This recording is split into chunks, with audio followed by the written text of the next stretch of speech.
Hello, ladies and gentlemen. I am Pronago. This is the Big Boys Table, and we are live with IskatuMesk here joining us. Why, hello there. And we're hanging, dude. This is going to be about starting out strong. I've had a number of people come to me lately who are trying to get into Brood War campaigns, and so this podcast will hopefully help you guys figure out your mentality regarding creative things and all that good stuff. I won't really be answering technical issues or questions, but the core identity of the podcast is going to be just figuring out who you are as a creator and all that other good stuff, because there's a lot of challenges that come with keeping motivation up and keeping consistency and making sure that your process is good and constantly auditing yourself. I mean, people who usually come in and think that they're just going to hang around for a little bit and make something until it bores them and then they leave. So if you're serious about getting into it, then hopefully this podcast will help you really cement yourself as a content creator, as like that's part of your who you are as an individual and as a creator in general. So this could stretch beyond just making video games content. You could be making any sort of creative passion, pursuing any sort of creative hobby that you want to turn into a craft. Go from just some hobbyist, some enthusiast, to something that's somewhat professional.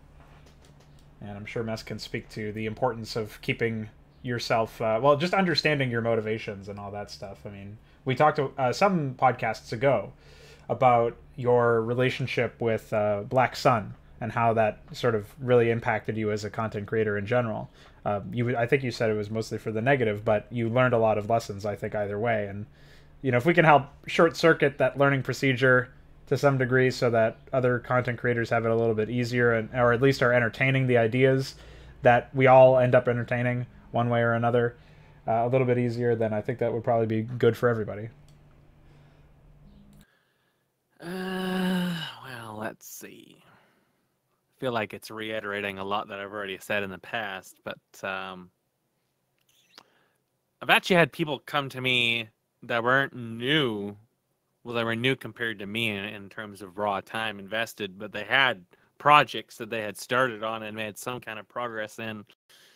And they would end up like, these are the individuals that came to me because of my video casting when I still did stuff on YouTube. I had over 1 million channel views, over 1,300 subs. I had a fair bit of exposure on an extent of StarCraft 2. So when that launched, I actually had more people related to StarCraft 1 show up, because these were people with history in StarCraft 1 that were then, like, at the time, interested to some extent in StarCraft 2. And then they learned that I did modding, and then they came to me. And they would all had sort of the same story, that they kind of had a project, but they didn't really know where to take it. So they had already gotten into that motivation thing. And I don't think anybody starting a new project or having worked on a project needs a pep talk in terms of how important motivation is. I think everybody kind of understands from the get-go that they're going to need some kind of drive to keep something going.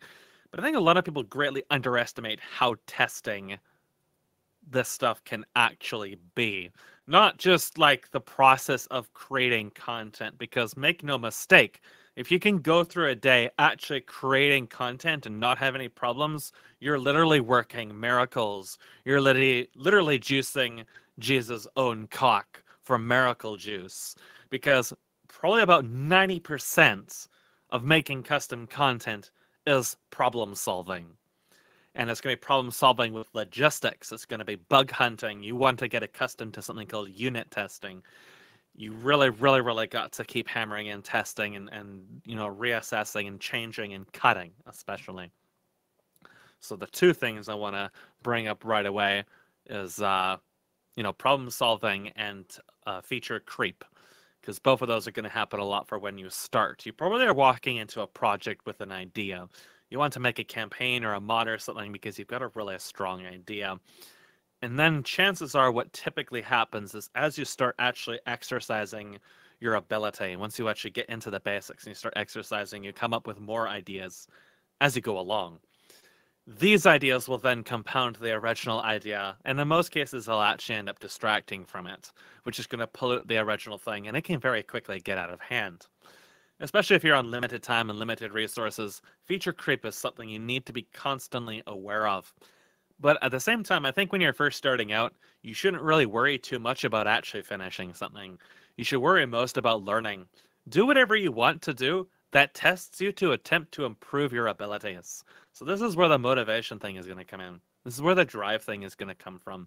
You really should seek to find your drive in the desire to improve, because you're not going to be good when you start off. You're not going to know all the tools. You're not going to know the ins and outs of any one tool unless you're walking into this with previous experience from something like, say, for example, 3ds Max, which will be helpful, but chances are you're going to have to learn more about that tool even then to actually prepare your assets for the game to begin with. So don't be afraid to just fuck everything up and make a huge mess, because you're going to whether you want to or not. Black Sun was a learning experience in that I had to be prepared to basically throw away years and years and years of work to actually see the original concept have a chance of living. So that project started as a mod. As a mod, it wasn't possible. It started as a machinima afterwards. As a machinima, it wasn't possible. And eventually it settled on, a radio play. And then that's where it was possible. Between those periods, there was 6 years of development time, starting in Homeworld 2 and eventually leading into Sins of a Solar Empire. And finally, the entire thing was composited within Sony Vegas. So along that period, I invested tens of thousands of man hours easily into all kinds of different tools. And there's tons of problem solving all along the way. And all of it ultimately amounted to nothing. It was ultimately all for a waste. But you do take away from that experience. So for example, I learned a lot about particle systems. So today I can say I have the resources and the skills necessary to make particle systems more advanced than Blizzard's within StarCraft 2, for example. I can walk into Unreal 4. That thing's a lot more powerful and a lot more complicated, but I understand the basic fundamentals that would let me get started in making commercial level particles and other technical art within Unreal 4. Now, at this time, I'm not working on any projects other than stuff for Dungeons and Dragons, but if, for example, I wanted to, even though I made projects that were complete and total disastrous failures, the worst possible outcome you could ever imagine, having something nearly finished and having been forced to throw it away and not being able to reuse anything from it, at least the experiences and the things I learned from it. Of course, that's a toxic mindset that I have. I think that it's a toxic mindset to be able to expect to get some kind of conclusion of something, especially in the process of learning, which, even though I had spent many years making projects to that stage, it was still unfamiliar territory because it required things I didn't know how to make when I started it, being character models. So there's always the resignation that you won't be able to finish it. Another thing I want to introduce new people to immediately, and I always say, is depend only on yourself. Don't get other people involved. Only depend on yourself. If you need something like voice acting for your campaign, don't worry about it until your campaign otherwise is finished. Because, for one, it's really hard to recruit voice actors to a project that isn't finished. Chances are, if people are willing to voice act for something that isn't finished, they either know you very well and trust in your ability to finish it. Chances are you don't know anyone like that. Or they're not very good, and they're just willing to do anything for anything. Most people have been burned by projects that haven't been finished before and aren't willing to work for something that isn't finished. So if, for example, you have a campaign and you have a male character and you have a female character, and try as hard as you may looking at images of traps, you can't quite voice act a female character. So you need a female voice actor. Voice act the lines in your voice and don't worry about it. Have them as placeholders, time everything out, and then when everything is finished, look for that female voice actor and say, hey, I have a completed project. I need a female voice. It's much, much more motivational for people to get into something where they know that their time is not going to be wasted, especially when you're not paying them. So everything else, depend on yourself. Challenge yourself to learn everything that's necessary. It may seem overwhelming. Focus on one thing at a time. So we're working on a campaign. Chances are initially you're not going to need custom assets. So don't really worry about that. But as time goes on, you start implementing your custom units and stuff like that. You start getting a real foothold of where you want to go with your project. Then you can think, all right, it's time to start looking into 3ds Max and how to render stuff, which is pretty simple. It's pretty simple stuff. You can just rip assets out of something else, configure some lights, set it to orthographic, set your angles, render it. Hey, you've got a unit in StarCraft. So this is pretty simple, low entry barrier stuff all over the place. Don't try to tackle all of it at once. Just focus on what is immediately relevant that you can see in the game right away, because then that will give you immediate return. It'll keep you motivated to keep improving those skills. I think I have to echo the idea of really relying on yourself. This is a lesson that I had to learn, especially when it came to voice acting. I always wanted my projects to have voice acting. I think everybody wants their projects to have voice acting, but back in probably 2009 or 2010, I had yet to really broach that topic and get into that sort of field of creating voice acting. Because for me, at least, when I'm making campaigns, or what, even if you're just making a total conversion, you still need voice acting for your unit responses. So an interesting idea is think of your production as like a bunch of different subsets. Think of all of the different tools and tasks and processes that you need to do to make like just a single map in a campaign or a single unit in a total conversion. For me, I usually work within the map space, not the total conversion space. But you can pretty much extrapolate all of these steps and boiling it all down into any sort of, if you're writing a book, any sort of medium. So when I think of making a campaign and just a single map in that campaign, I have to write a dialogue script for the events that occur. So I have all of the stuff in front of me so that when I do the voice acting, that's ready for me. I have to do the voice acting itself, which includes voice editing, processing, probably doing a bunch of retakes. And I also have to trigger the map, so create all of the events that go on in the game world. I have to write the AI scripts that power the AI in the world. And I have to just come up with the terrain of the map, the doodads, any custom terrain that I'm going to produce in Photoshop. So it's a bunch of different processes. And I wasn't so self-reliant back in 2009, 2010, 8 years ago.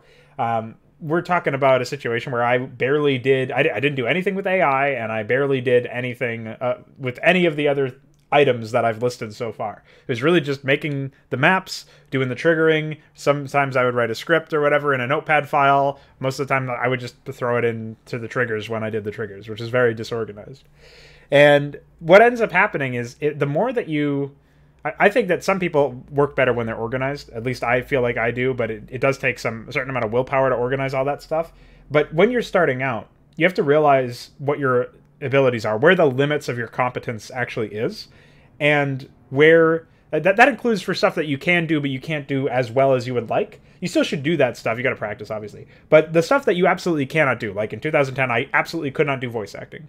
Well, it's not exactly a small dose of time, but 8 years later, I'm producing pretty decent voice acting, especially when you contrast it against the rest of the space of StarCraft. It's hands down the best voice acting the game's seen in terms of its custom content.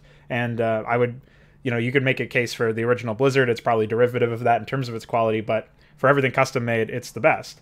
And you don't really have much to compare it to, unfortunately. So it's not really like I can take that claim home to my mother and pin it on the fridge or something. But you look at the case of what I can do now versus what I could do when I start, and it's a world of difference. I'm doing stuff in Photoshop before. I hadn't even opened up Photoshop before back then. So you got to realize that it's going to take time, and nobody really wants to wait for their stuff to be good or their skills to be ready for the things that they need to do. But that's part of the process. Is you're working on yourself as much as you are working on whatever project you're working on at the time.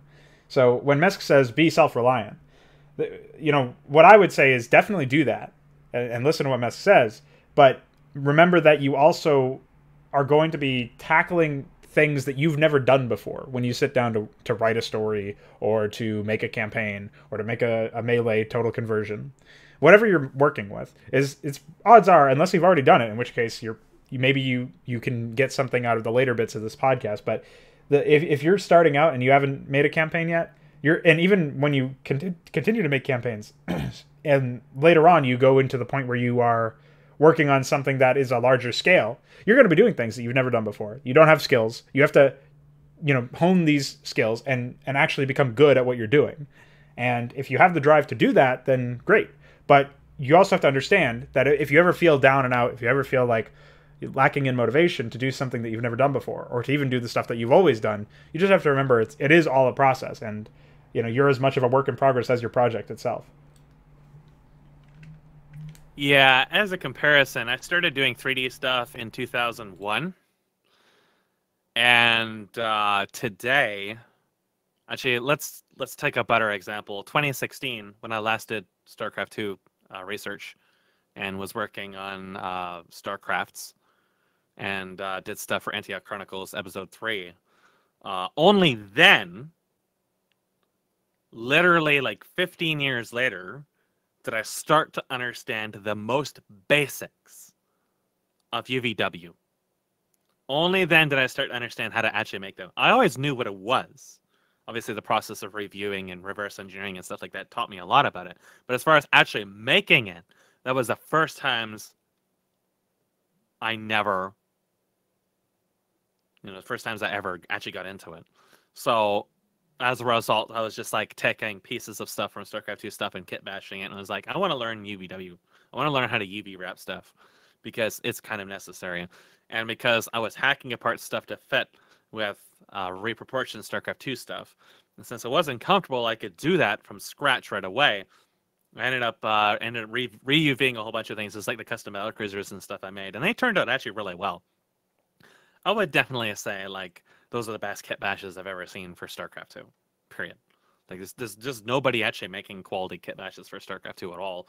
And these assets there was a lot of stuff that I felt was wrong with them, but at the same time, for what it was, just using like Blizzard's textures and stuff, I was really happy with what came out of it. And I invested probably about 2 or 3 weeks into like getting really good with it. But still, that was 15 years after I had first picked up Rhino 3D and started making meshes and stuff for StarCraft 1. This is a long time to be with 3D. Most people that I knew who started with 3D stuff, like, for example, Sergeant Hunter-Killer, most infamous for the Sons of War clusterfuck. He picked up 3D, and in a year he was making stuff as good as Blizzard's CGI is today. So he made like the Vanguard, he made a bunch of like test cinematics and stuff like that. He worked on it for a year, and that was it. He was suddenly just god tier. It's really demoralizing for somebody like me who's literally like invested his entire life into building stuff and trying to get into 3D and really struggling to see not just this guy, but another guy as well, Master of Hobbiton, also picked up 3D, and he didn't invest as much time into it as this guy did, as Sergeant Hunter-Killer, but he got really good in a very short amount of time. And then there was 2 other CGI individuals involved with that project. I don't know why they had 4 people capable of making CGI and not a single person capable of making maps or writing, but they did. And 2 of these guys produced CGI in the past. There was, I believe, Cinecraft or something like that, and the other guy I can't remember. But they were both really accomplished. Oh, no, never mind. I was thinking Craney. No, not him. Definitely not him. And they both hadn't been doing this stuff for very long at all. I forget what the one guy was. It wasn't Cinecraft, it was someone else. But when he first posted, he didn't post very much because there was nothing for him to do. He posted an example project of like a Gundam CGI. And I mean, evidently it was very dated at the time, but it was something he had made like forever ago. It was like one of his first major productions. And I was like, holy shit, if I can make that in 10 years, I would be getting somewhere in life. And I mean, even another real world example is like Beast Wars. Like, that's really, really dated, really, really old and reboot, really ancient stuff. But I couldn't even dream of doing that today at all. I only started to be able to make static meshes that are kind of similar quality, towards the end of my time with StarCraft. So that's pretty demoralizing to be alongside other people who just pick up something and instantly learn it. I don't believe in talent. I don't believe that there is just some magical thing people are born with that suddenly makes them better than other people at other things. I don't believe in that whatsoever. I believe that some people's mindsets and stuff is better acclimated to the process of learning. They find things that are better for them to process information in. For example, I can't deal with tutorials. I can copy a tutorial verbatim, and I won't actually learn anything from it. I also don't function in an instructional environment, a typical instructional environment, like in, for example, for-profit schooling. I don't actually learn anything. I assemble the information and I understand it, but I can't actually apply it. My technical understanding far exceeds what I'm actually capable of doing in application. And I still, to this day, don't really understand how I actually really function in learning things. Usually I need something that has such a strong drive, I'm willing to slam my head into it for an extremely long time. Like, for example, when I was talking about Black Sun, I had years and years and years and years and years of voice acting experience. At that time, I had over 4 years of public casting experience. You know how fucking hard it was to voice act just dialogue?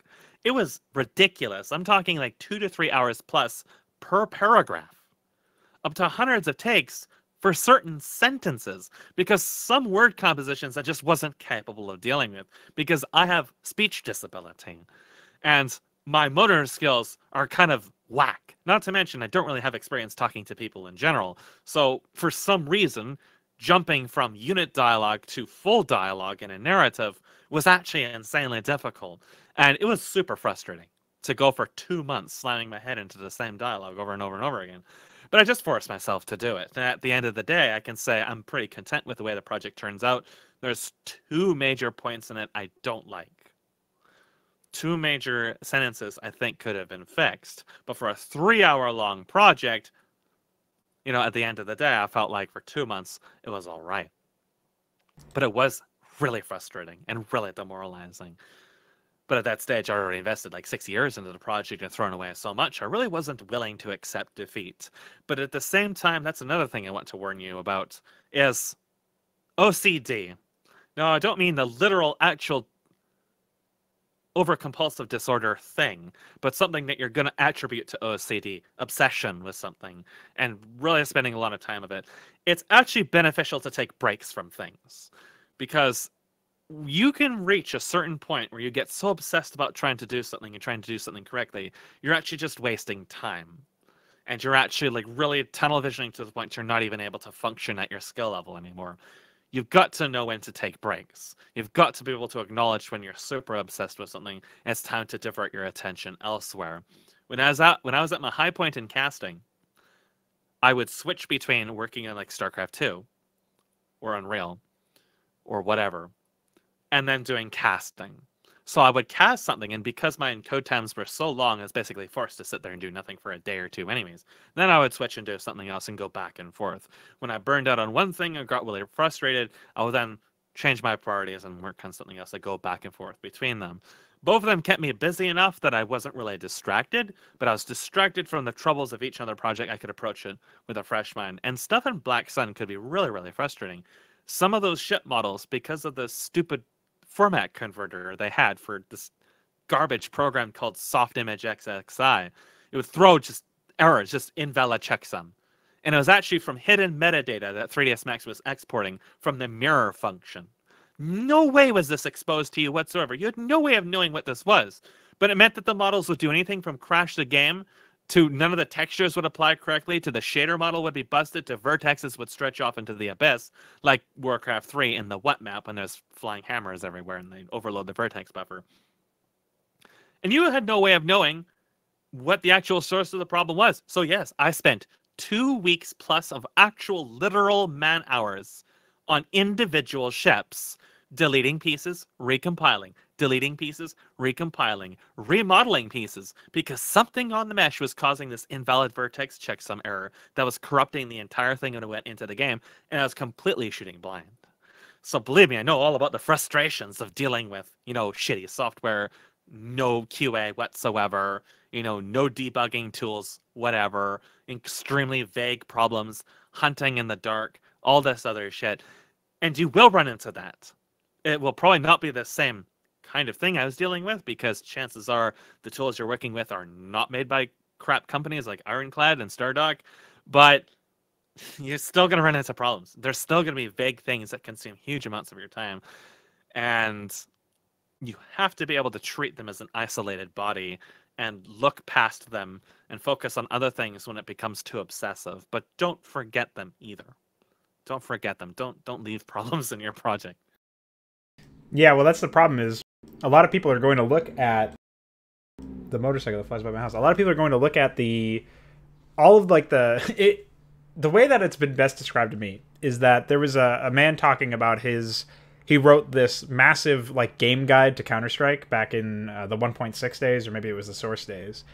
And when he looked back at it, you know, it's a mammoth sort of task to try and write as much as he did, because he went super in depth on like all the different things that you could do, how it was really important to have good team cohesion. He must have done a crazy amount of stuff just on the fundamentals, and then obviously all the maps that they were running through and everything. He went into every single detail that he possibly could have. And the way that he did it was day by day. It probably took him years. I don't remember the exact time frame that he worked within, but he did that for however long he did that. And at the end of the day, he was like, I can't remember doing all this work. This is absurd. This is a crazy amount of work that would have had to gone into, like, you don't remember it all, but you do benefit from it because eventually your project gets done. So you have to do your best to sort of live in the moment in a way that doesn't make you just really hungry, or as Mesk has described it in the past, greedy for some sort of immediate immediate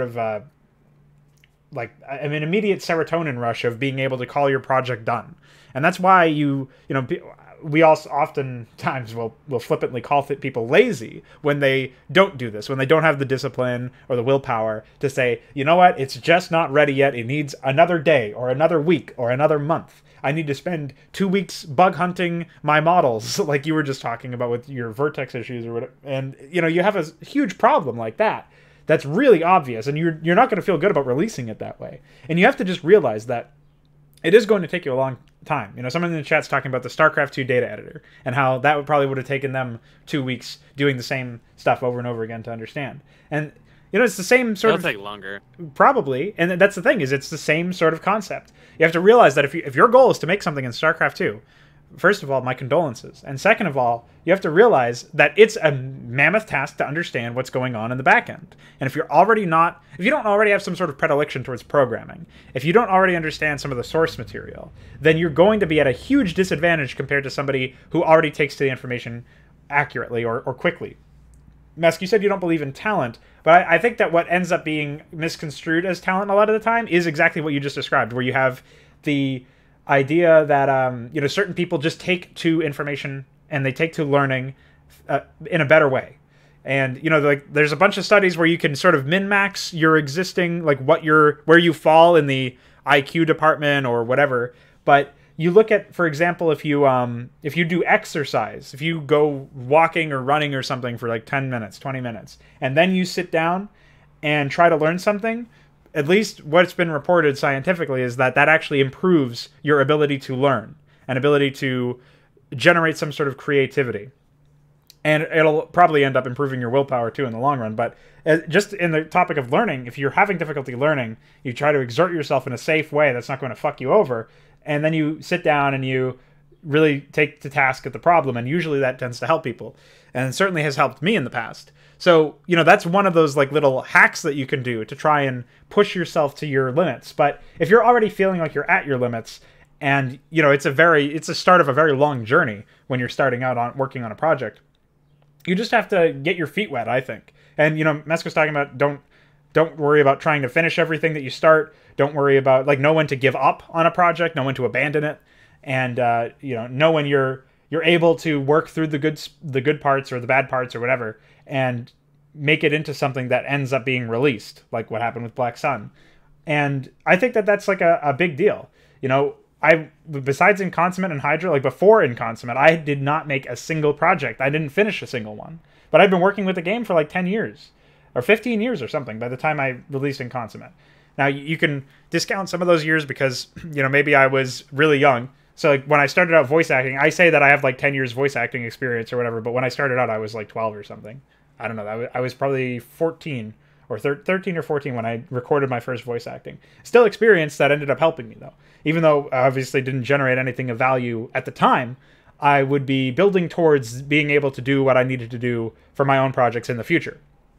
And nobody ever knows how long they're going to stick with a certain project. Like, I didn't have an aspiration when I started working on custom content 15 years ago, or however long it's been since then, that I would still be doing it 15 years later.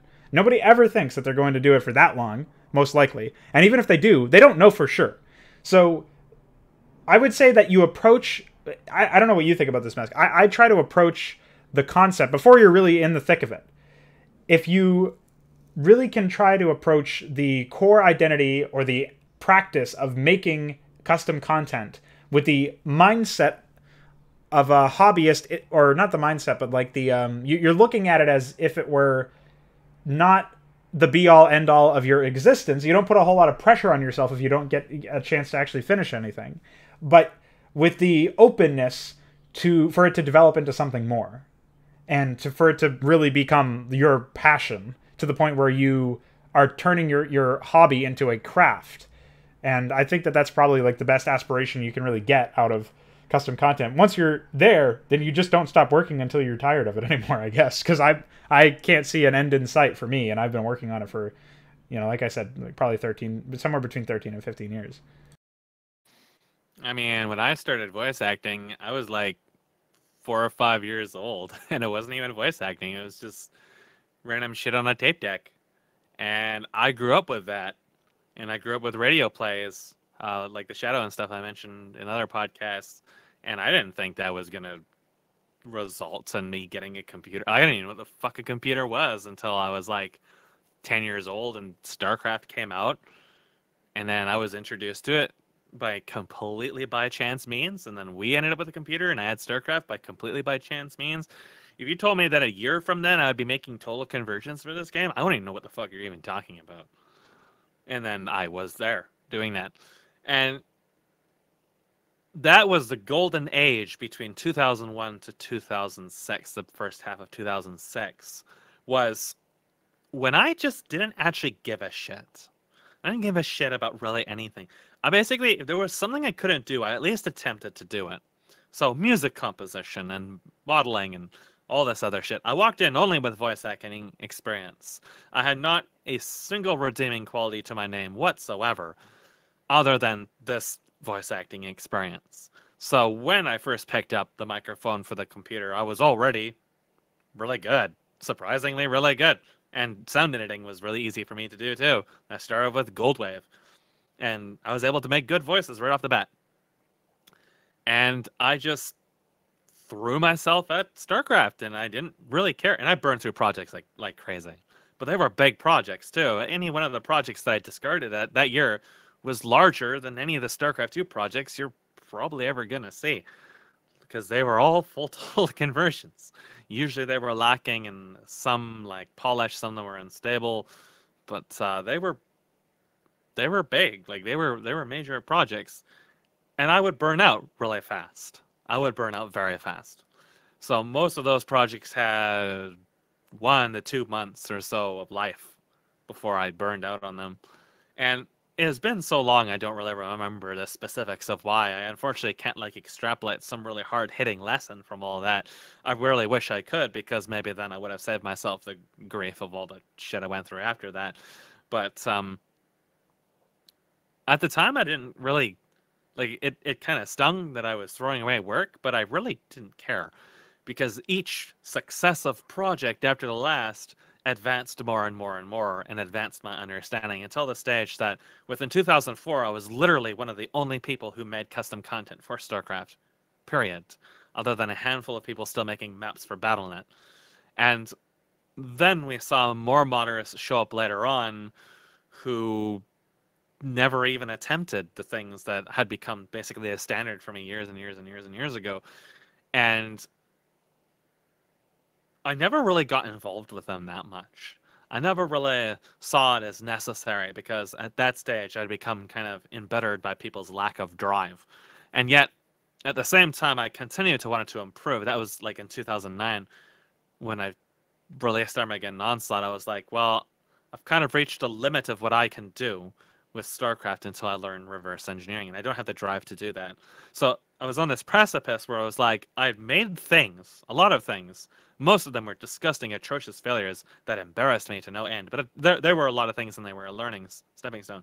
I was at the stage where I couldn't make anything with StarCraft anymore that I actually wanted to make. But there was still like reverse engineering and some of the things with StarCraft I could do to improve it, but I didn't have the drive to get those skills anymore, because by then I was like neck deep in depression. I had no way of really driving myself to learn skills and stuff anymore. I needed like something new to really get into. Ultimately, the long of the shaft laid short is that I just gave up on custom content altogether after countless years of fucking around, and eventually settled on casting and making videos and stuff like that, and reverse engineering and assessing and reviewing and and all this other stuff, while still sometimes helping out with projects. For example, StarCrafts, I did, a tremendous amount of stuff for them and got HKS involved and taught him a lot of stuff. And it was the odds and ends I did for Antioch 3 animations, things I've never done before. And all that time, I never did animations like this before. And I was like, okay, I'll give it a shot. And they were like all spur of the moment stuff. So this is most certainly not going to be the case with a lot of people who are looking to get into projects. Just judging by the fact it's basically the case for nobody else I ever talked to. But I'm not a planning guy. I know I've mentioned this before, but I'm not a planning guy. I have ideas in my heads. My heads, yes, plural. I know where I want to go with a project. So, for example, if I have a script, I know where the script ends. I always know where the script ends. Or at least I have a general idea of where it ends. I usually don't even write that out. I don't write out anything. Because shit changes so much when I actually get into things. Because I find that if I have a strong idea, it is going to mutate no matter what I do by the time I get into it. So, take, for example, Black Sun. That was my most structured project I've ever made, in a sense that I had planned precisely what scenes I needed and the dialogue for those scenes. Everything else was YOLO. I just made stuff I felt like making. But it was planned in the sense that I knew precisely, how much I needed for X and Y scene. So this scene, say for example, anything involving the Anan. Anan were the primary protagonist race, like the Terrans. So you needed as much diversity in ships and stuff made for them as possible because they were going to get the most screen time. So that was like the acknowledge. The script was solid in a sense that I knew what this character would say then and there.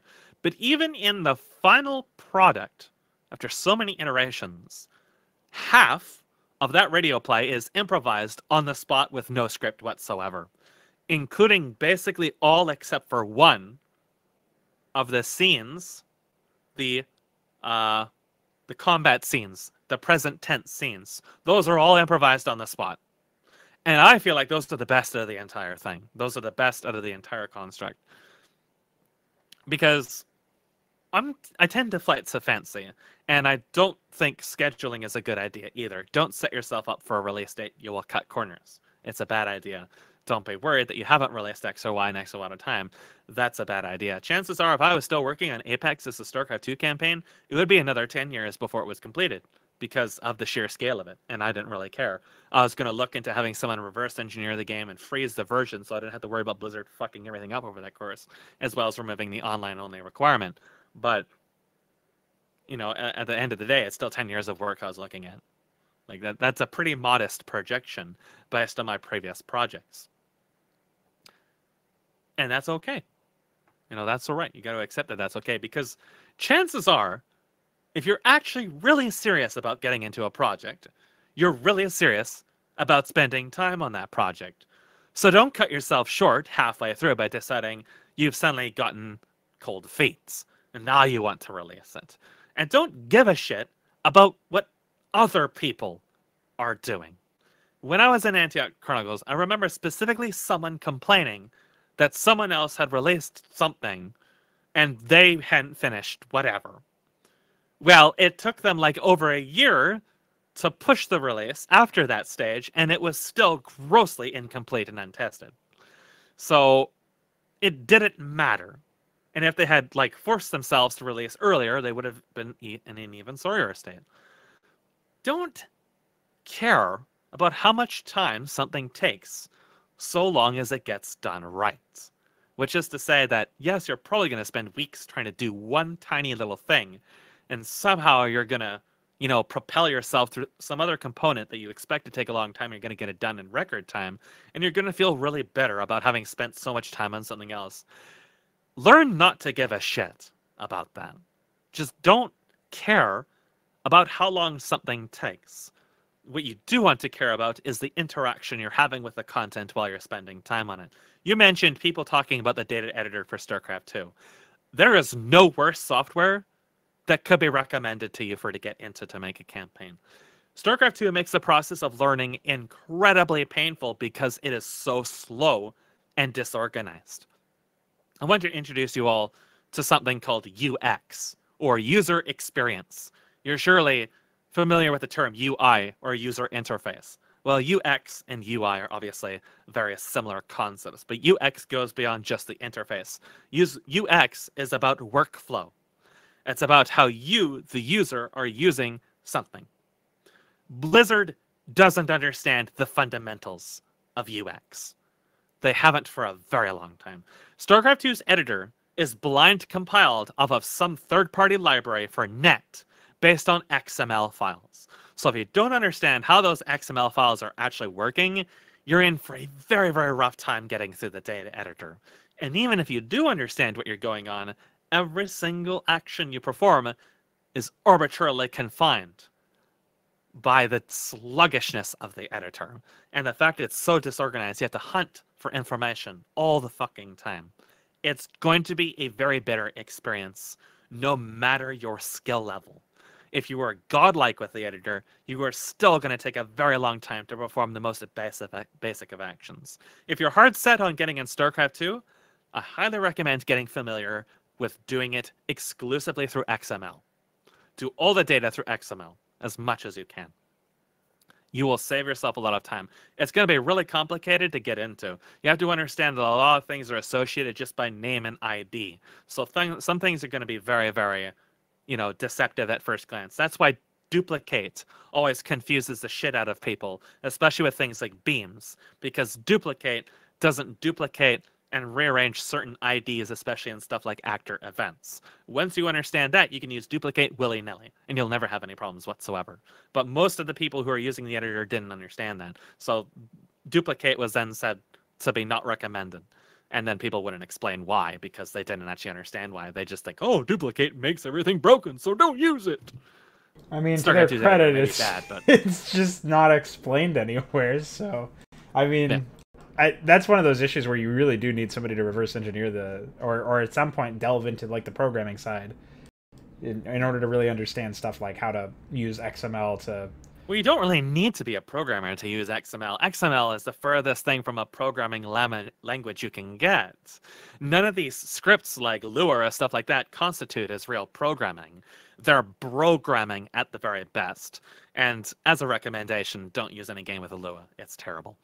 So... But XML is one thing, and it's very vague. Good programming can be read by people who are not programmers. Good programming is self-documenting. Variables and functions and everything like that are named in a manner which makes sense even to a layman. I know hardly anything at all about C or C++, but I get pasted snippets all the time where if I look at it, just by the way it's named, I can kind of figure out what's going on, because programming is very logical. But if the code that's been made is not logical and not logically laid out and not logically labeled, like pretty much everything in StarCraft 2's editor, then it's going to be really problematic to get into, even if you are familiar with the language to begin with. Someone I know was recently hired by a big ISP in America. Why was he hired?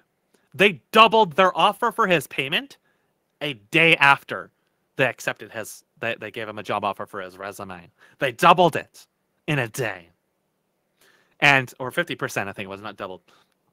And the reason why is because they had someone in their staff who had programmed something. And he had left the company or whatever. And it was in such a mess that nobody in their company could work with it. They were hiring somebody just to untangle this clusterfuck. And they were so desperate, they were massively raising the offered price right out of the gates. And I imagine Blizzard faces similar problems, seeing as they didn't have like source code for StarCraft 1 or some other absolutely insane and absurdly unprofessional thing. But like, good code is self-documenting and is going to perform well. Bad code, Blizzard, is not self-documenting, makes no fucking sense, whatever. Makes it a pain in the ass, even for people who are experienced in it. So if you want to make a campaign and you really are hard set on StarCraft 2, stay away from the data editor as much as you can. Focus on XML. And because the data editor doesn't even support all the things XML does anyway. If you want to do stuff like deal with the tile sets, you're going to need to be dealing with XML if you want the full functionality to begin with. But just to save yourself the grief and the trouble, stick to the XML. And it's a huge learning curve. Like I said, UX, user experience. The reason why I bring that up is because that directly relates to how difficult it is actually to break into something. There are some super complicated subjects you can get into, like, for example, animation and 3D modeling and stuff like that. But if you have the right tools, if the power that is available is laid out to you in an intelligent manner, then the process of actually learning it is really not that difficult. People, when StarCraft 2 first came out, apologists said that something has to be difficult to learn if it's complicated. But that's not true. That's not true whatsoever. User experience behind the tools and the way information is laid out to you makes complicated subjects not difficult to get into. For example, 3D modeling. The concept probably sounds very complicated. It sounded very complicated to me before you get into it. You know, every single model I've ever made is built off of only extrudes. I don't even know the fundamentals of making an organic mesh, but I was able to do massively complicated hard surface stuff to the point that companies were spamming me on DeviantArt trying to hire me to do assets for them. But just based on what they had seen in my gallery, when I legit just wasn't actually that skilled. But they thought I was, just by what I was presenting. And here I was thinking, wow, 3D is so complicated. I have no idea what the fuck I'm doing. Indie developers were grabbing for my cock on that website. That's actually the main reason why I deleted my account on there, because I was tired of getting PMs from people. And I had to keep telling people, no, I don't take commissions. I don't work for people. I don't give a shit about this or that. And the thing is everything always looks great. Like, the grass is always greener on the other side. Like, I know that my modeling is trash, but these people who run these quote-unquote companies obviously are not modelers. So they look at that and they think it's good when it really isn't. Kind of reminds you of a lot of things, doesn't it? And you're going to have a certain level of fear in actually getting into those things. Like, when I say use XML for StarCraft 2, people who have some base level experience but haven't really got into it are probably going to be terrified of that. They're going to be like, oh my God, I don't want to do things in XML. I don't have to deal with IDs and names and other stuff. I want a pretty user interface to click on. Well, you're not going to get that in StarCraft 2 anyway, so you may as well bite the bullet, right? I think it's one thing that I will go back to is the topic of, like, code explaining itself, self-documenting. For one, you can definitely use comments in most code to also do that if you're having difficulties, especially if you're just getting in. I would actually encourage people who are getting into coding or XML or whatever, even triggers, I would say explain your work to yourself. Not only will it make you way more well-read on the topic when you're doing stuff like, you know, looking back at a map that you worked on a month ago, or even just coming back to it the next day. You know, it's right there in front of you. All of the information you need to know, or anybody else, any average Joe needs to know, to open up your map and understand what does what in the triggers, or what does what in your C++ code for your plugin, or whatever you're doing. You know, that's going to help you, like, if you can explain the work to yourself, you can probably explain it to somebody else too. So just act like you have no idea what you're doing, and make sure that you explain what you're doing to yourself. Maybe while you're doing it, maybe just write down in the comment what this does, what this function does, or what this trigger does, and what it needs. You know, just like summarize the actions of the trigger itself, or give it like a purpose. Like, if this is the intro trigger that orders Raynor to move to Duke and give him a kiss, then, you know, just have Raynor kisses Duke as the trigger comment. It's fine. That's all you need to do. But as far as user experience goes, that's the other thing that you can sort of help the whatever you're working with.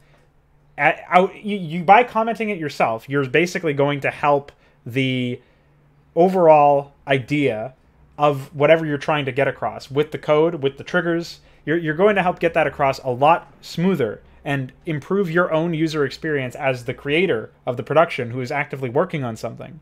And, you know, anybody else who wants to open your stuff and learn from it, or you forgot how you did a certain thing and you open up an old project and you learn from it. It's really easy to navigate that stuff if you're diligent with it right out the gate. And if you can comment your stuff, document whatever you're doing, I think that will improve your ability to digest whatever information you're working with.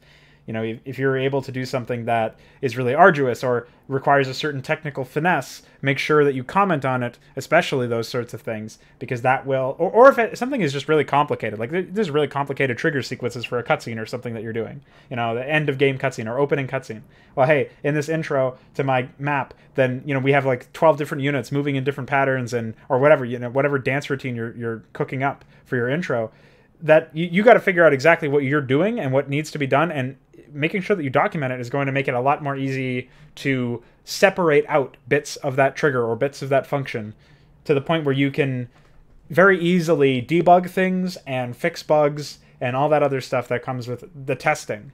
And I do want to talk also about testing because, you know, Mesk made a point to say that you have to be doing, you know, weeks of bug hunting, sometimes months, depending on how big your project is. That's one of the things that I left out. I'll pretend it was deliberate when I was talking about my process for creating a map. And testing is like the biggest process, I would say. Like, you know, the biggest single component of working on anything that's interactive is the, or just anything in general, I would say, is the QA, which includes testing. That's quality assurance. That's you saying, okay, is this project up to snuff, up to my standards? And, you know, bugs means that it's not. Anything that you just don't like means that it's not. So you got to figure out, you got to create a list like, oh, this is wrong, this is wrong, this is wrong, and this is broken. This is, yeah, two races. You got to make a list of all of the issues that you're having with your project, be it from a quality standpoint, like I don't like the quality of this, or this is, you know, it's an unintended consequence, a bug, you know, either one of those. You got to figure out what you don't want to keep in your project, and you got to cut that out. You got to remove the bugs, fix them. You got to, you know, cut whatever you don't like. And, you know, if there's a void that needs to be filled, then you make sure you got Amon on the line so you can fill it up with whatever you need to fill it up with, a new mechanic or whatever you're doing for the stuff that you cut out. And you got to figure out what is missing from your project, or what is there that shouldn't be there, to the point where you can then call it complete, or then release it, or whatever you're doing with it. So for a specific map, this would be testing to make sure that the AI balance is where I want it to be. Usually this takes the longest element of any other testing, unless my triggering is really complicated, which is pretty, I would say it's uncharacteristic of me. And when I'm testing the AI, I'm not just saying, oh, it's too hard, it beat me. Well, let me just nerf it immediately and then I'll retry. No, I retry the same mission over and over again. And, you know, once I finally win, if I finally win, then I realize what changes need to be done, if indeed there are any changes that need to be done to make it easier. Maybe I'll just decide, well, actually, I only had to retry 10 times, so it's too easy. So there might be a number of different things that I have to do to decide. You triggered someone with that statement. Well, triggered the map. Oh, God. I'm gonna hang you. Well, anyway. That one is hang where they... Well, at least my AI script didn't hang. Oh, God, why? So, You're a goddamn monster. That's what they call me in Colonial Land. The white monster.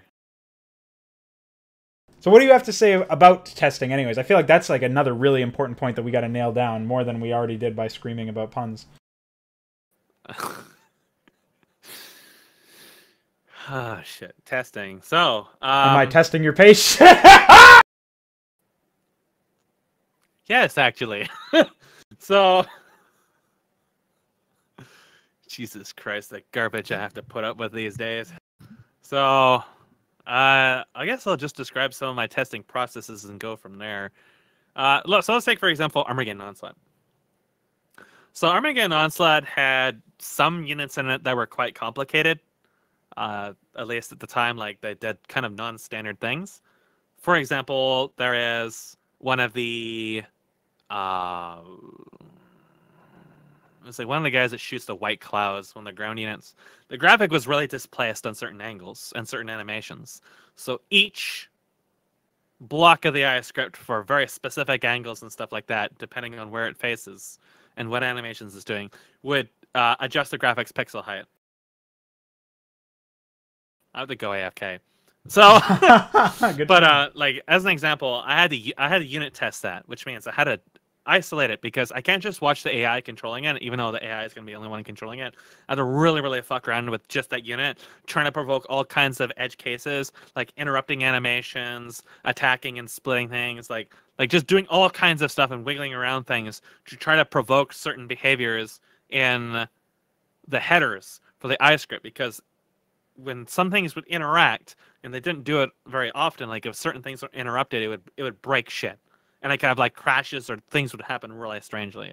So I could spend like half an hour or so with that, and then I would watch AI games on top of it. There's another more complicated one, but I gotta go AFK, so lol. We'll talk about that when you get back. We're gonna take a short break. I have to go to the bathroom. Then I'll just unmute and wait for it.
Hi, I'm back. So, Mesk was just talking about testing, and I was just talking about testing, and then Mesk punched me in the testes. And I think that probably the most important thing that I could talk about with regards to testing is basically like echoing the whole idea of working on a project to begin with, right? You're looking at a project, you're seeing all the steps that you have to complete, the actual asset design, be it audio, visual, graphics, whatever you're working with, whatever you have to create in order for your project to be there. The most simple projects in StarCraft 1, for example, which is probably one of the more simple games that we have to use in terms of the pipelining that you have to go through in order to create the project from the ground up, that would just be a single map with no mod component, and you're not doing voice acting for it, so there's no custom assets. And for me, that's not much of a map and not much of an experience. But if you're just looking at that, then what you're looking at is the process of creating terrain, the process of scripting out dialogue for whatever your characters are going to be, the process of figuring out your story. Like the whole story side is its own can of worms. And then you also have all of the technical aspects of creating terrain and figuring out what AI scripts you're going to use, and because you're not modding, so you're not adding your own. You got to figure out what ones best serve your purpose, and all that stuff that you gotta really become familiar with the engine, with the editor, to the point where you can make a map that looks fun to play without any of these custom assets, custom audio, custom graphics, custom AI. And all that other stuff that throws sort of even more, stacks even more layers of complexity on the process of creating it. And so when you're just looking at creating a map from the ground up, and you're not looking at doing anything else outside of the remit of what a map can offer, you're not even going to bother talking about EUDs either, because that's sort of like modding light in a sense of what it opens up in terms of possibilities and complexities. It's sort of like, well, it's not really comparable to anything else out there, because it's like sort of taking advantage of the engine's lack of security. So it's not really the same thing as modding, but it's also not really the same thing as mapping without modding. So I'm not really quite sure where you would put that. So we'll just leave it in the mod category for now. Just creating a map involves a lot of terraining and debilitation on the actual design of the level, figuring out what assets, what pathways, what points of interest you're going to use. I have a whole video on that. And just looking at the core concept of what your map is going to be and developing that. And then you play it. And the testing is sometimes more, I would say most often for me, testing a map and QAing it and fixing bugs and changing things around to the point where they are better and the map is better in my eyes. That would be where, you know, where most of the time out of any other component comes from. It takes more time to do that than it does to terrain. It takes more time to do that than it does to write the script, write the AI, do any of the mod work, do any of the voice acting, anything like that. You know, I'm not saying that those are really easy to get through and they don't take any time at all, but QAing is really, really important to the point where if you're testing your map and you're not satisfied with it, you could be looking at, you know, after your first test, you could be looking at something like a month of development time just on that map alone to finish it. And you think, well, it's ready for testing. All the triggers are done and maybe there's some bugs, but how could it take me a month? It depends on how satisfied you are with the product. You know, you can make an agreement with yourself to say, well, I'm not going to actually tweak anything and I'm not going to mess around with anything, you know, related to whether or not I'm satisfied with it. As like I'll go to a certain standard that's not as great as I could make it, but it's close enough that I'm satisfied. But you can make sort of agreements or concessions in that regard with yourself so that you don't constantly tweak things and become obsessive over things and really try to get the most out of your map. But then you're not getting the most out of your map. So you got to decide what you want to do. And for me, for example, the first round of IskatuMesk maps, the first 6 maps that I made for that campaign, I was pretty satisfied with them in the sense, in the grand scheme of things.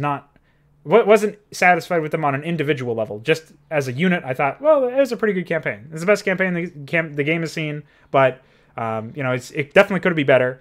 I'll figure out how it could be better, and I'll just work on my next project like that. Well, you know, that lack of satisfaction, that dissatisfaction with the project as it was on its own merits is what drove me to eventually decide, no, I'm not done with it, actually. I'm going to continue updating it. And so that's where we get into the whole point of QAing is really important. If I just sat on IskatuMesk for a year, I probably would be done by now. And maybe it wouldn't have introduced me to all the same people through the release party. Maybe I wouldn't have, it might not be as good as it will eventually be because I wouldn't have gotten the same amount of feedback, but it certainly would be a lot closer to my ideal. And I think that that's like something to think on, is whether or not you should release your project before it's done, you know, before all of the maps in it are complete. It would be, you know, I look at that now as if you're making a total conversion and you have 3 races or 4 races and you release it when there's only 2. It's like, you're not done. Why are you releasing it? And some people will like to release stuff early. And you have to figure out what kind of developer you are and whether or not you want to do that. So for me, it doesn't work. For me, it's like, well, if it's not done, then why am I releasing it?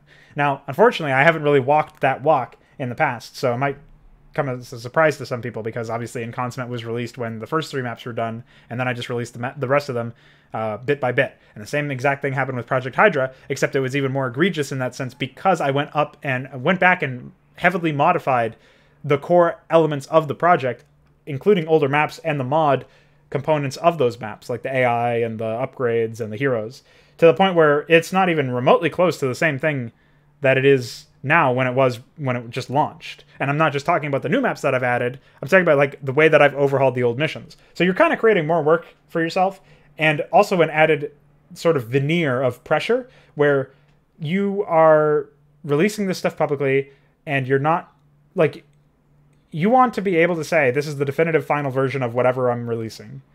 And when you release something and then you go back and overhaul it several times, you're obviously not walking that walk. So you got to figure out and be careful for like what exactly you're working with. And you got to make sure that you are working in an environment that is, or in a mindset rather, a mental environment that's going to allow you to really get the most out of whatever you're working with and really push whatever you're working on to its limits, to the point where you couldn't make it better if you tried. And honestly, that's kind of utopian in concept. There's certainly things about projects that I'm working on now that I could have made better if I tried now and if I completely hacked apart the project and remade it from scratch. But you sort of compartmentalize and you figure out, okay, well, I already made that. So am I going to overhaul the whole project from the ground up for the umpteenth time in my case? Or am I going to just finish the project as best, the best sort of quality that I can produce now with the future maps and then release it all at once? Or whatever's left of it all at once? Or am I going to completely, like I was saying earlier, overhaul it and scrap all of the existing stuff that you don't like about it? And you got to figure that out. I mean, you yourself are going to be responsible for your own project, and you're gonna have to make decisions and design to your own taste, to the point where if you're not happy with a project or with a specific map, then you're just gonna have to deal with it. You're gonna have to deal with it by either accepting that you're not happy with it and moving on, or you're gonna have to deal with it by completely overhauling the map to the point where, or just editing the map if it's something smaller than that, than a fundamental foundational issue. Just fixing the problem one way or another. And I would always try to opt for fixing the problem, especially if it's something that's low impact. But even if you have to overhaul the mission and completely remake it from scratch, like I'm doing for some of InConsummate's maps, and like I have done in development of some of Hydra's missions, I would say that that's preferable to releasing something that I'm not satisfied with. So, I don't know. You also get jaded. This is something that happens a lot. You don't recognize how fun or how enjoyable or how good something you made is after you've worked on it for a while. At least this is a problem with me.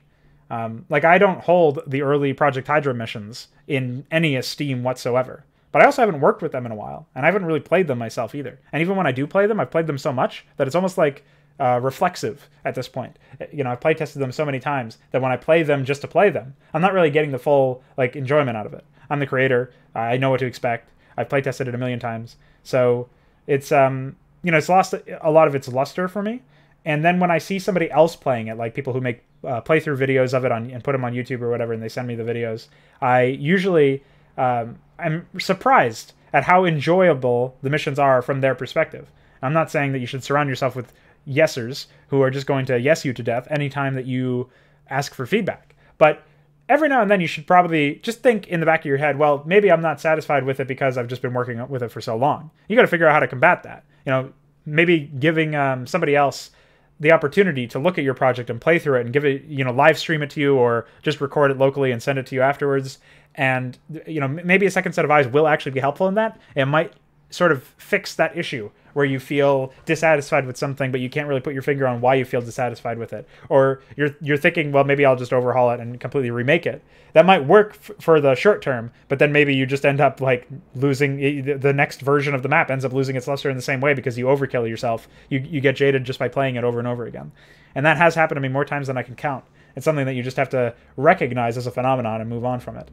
And it's really hard to separate that sometimes from genuine misgivings you have with the whatever the production actually is. So if a writer, if an author is reading a book that they've written, or a chapter that they've written in a book that they're actively writing, you're basically getting to the point where that author is rereading the same paragraph or the same chapter or whatever over and over again, to the point where that paragraph or chapter probably loses a lot of its meaning that a pair of fresh eyes would be able to instantly derive from, because it's just a repeated signal. So it might not even be that you dislike something actively that you've made. It might just be that you don't actively like it anymore because it's not new to you anymore. It's lost the element of novelty.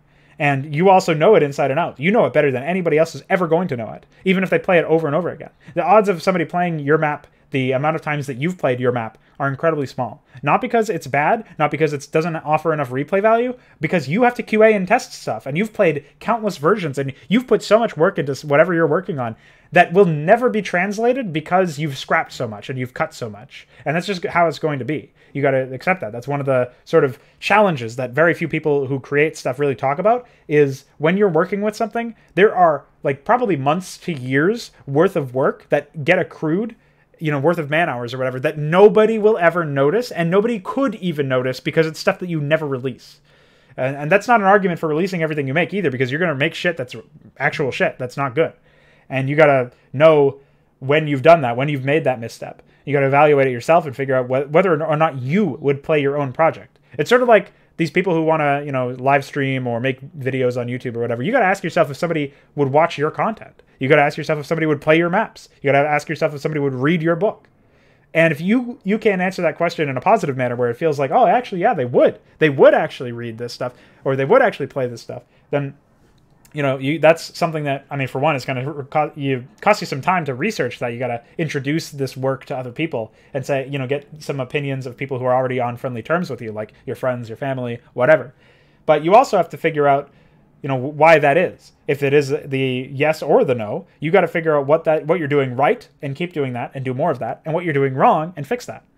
So it's all just QAing. You got to QA your process, I would say, just like you got to QA your product. And I've been a big proponent lately of process over product, and how when you're working on something, the way that you work on it is more important than the thing that you're working on, because your process sticks with you across multiple projects and it evolves over time.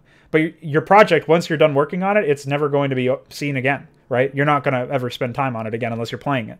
So the idea that something that's growing with you is something that's really a part of you, your creative process, that's what should take center stage. That's what should be most important to you. And that's why we say, don't worry about releasing everything. Don't worry about, making everything that you've got, that you're going to make, especially when you're starting out, the best it can be. Figure out what your strengths are, figure out what your weaknesses are, and then work on both of those to really hone your strengths and to shore up your weaknesses and try to turn them into strengths. And, it sounds all fine and dandy on paper. It sounds a little cliche, actually, but you'll know whether or not you're succeeding at that once you've done it for a year or so. I don't know many people who just start out and release a project and it's good. Very few people within their first year of working with custom content are going to release a campaign that is going to be high quality, or that they themselves will be satisfied with, unless they might be satisfied with it if their standards are, not where they should be, or not where they will be eventually. They may look back on it and not be satisfied with it and realize that they were sort of foolish for ever attempting it. But that's something we all do. Just most of us don't release stuff during that time. And if we do, we live to regret it. I don't think Mesk is back yet, and I've been talking for about 20 minutes. Or closer to 10. I'm back. Oh, welcome back. I had to run AFK because one of our cats has chronic corneal ulcers, but she's been stable for a while, so anytime there's like a period where like her eyes are squinting or looks like she's gonna have problems, I kind of have to like drop what I'm doing and make sure there's nothing going on. So there was one such incident. Is she okay? Yeah. I was here for a moment, then I just went and grabbed her. So you were talking about... I was talking about testing. I eventually sidetracked myself to talk about like how you're the one who's going to play your project the most, so you make sure that you like it. And if you don't like it, you got to figure out what you don't like about it and all that stuff. But you can just talk to us about the importance of testing. You were giving some example of how you spent like 30 minutes with one bug or something. Oh, yeah. I don't remember the specifics. Not even bugs, just like stress testing every possible thing that can happen with a unit. So in StarCraft 1, that was really specifically related to the iScript. Oh, right, the frames with the character stuff. Yeah. Yeah, so there's many cases that also anything with overlays, because image overlays and stuff like that will also break since they follow the header commands of the main unit. Oh yeah, follow main graphic is probably the most confusing iScript opcode for me, because like you can do follow main graphic and it will allow you to call sig orders. So for example, this is like a complete technical fucking side note, but this might be something that you find some humor in. I was working on a plugin that would detect a certain sig order count in an iScript and then add towards a charge of an ability.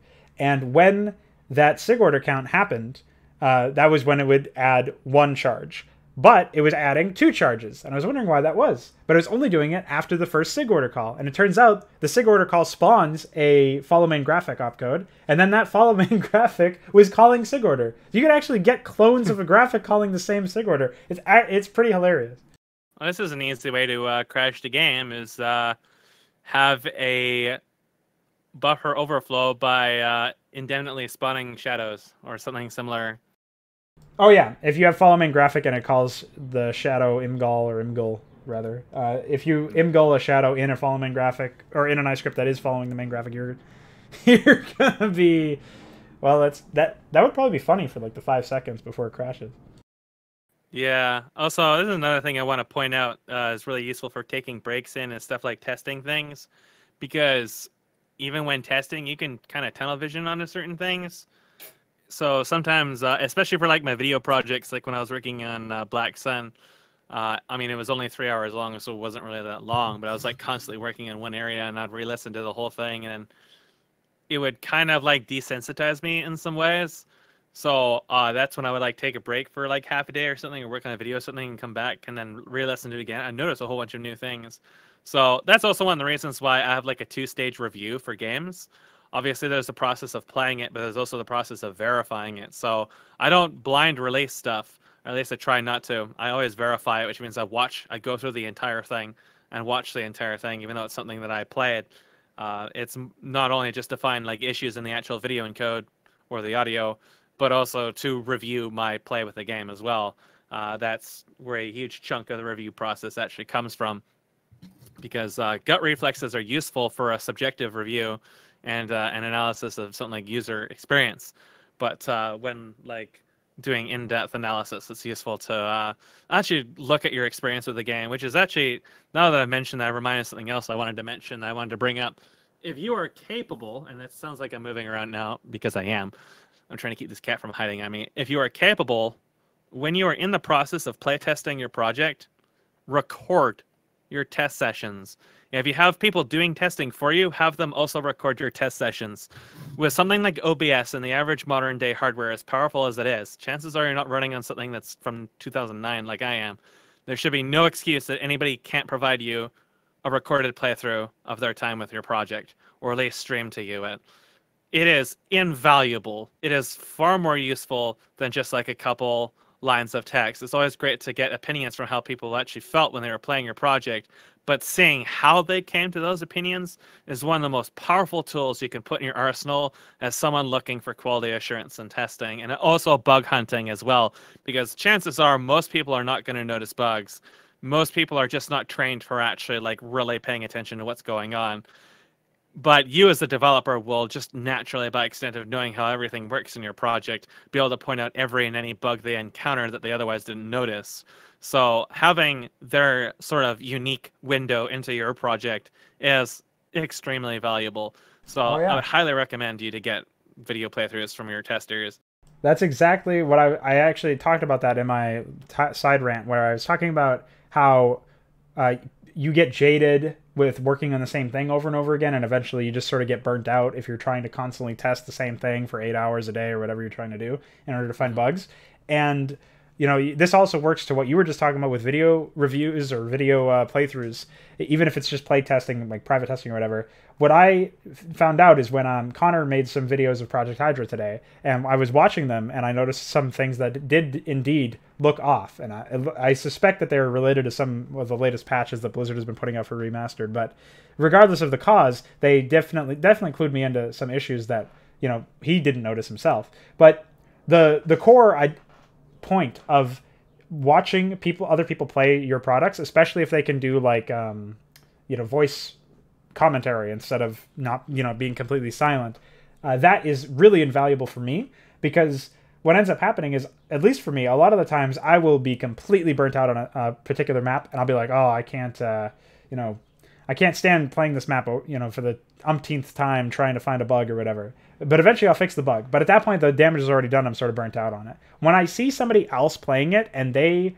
are talking about their impressions, even if they have criticism, even if they don't actually enjoy the experience, I still get something really useful for it, and it reinvigorates my motivation to the point where I am actually looking forward to opening that map up again for the zillionth time to make a really minor change, or maybe even a major change. And it really does like completely morph your understanding and appreciation for what you've done when you see somebody else play it, and you like have eyes on them. If you're lucky enough to have like a real life friend who can come over and play, or you can go to his house and watch him play or whatever, or you just watch it on YouTube, or have them send you a direct video copy or whatever. That's like really, really useful stuff.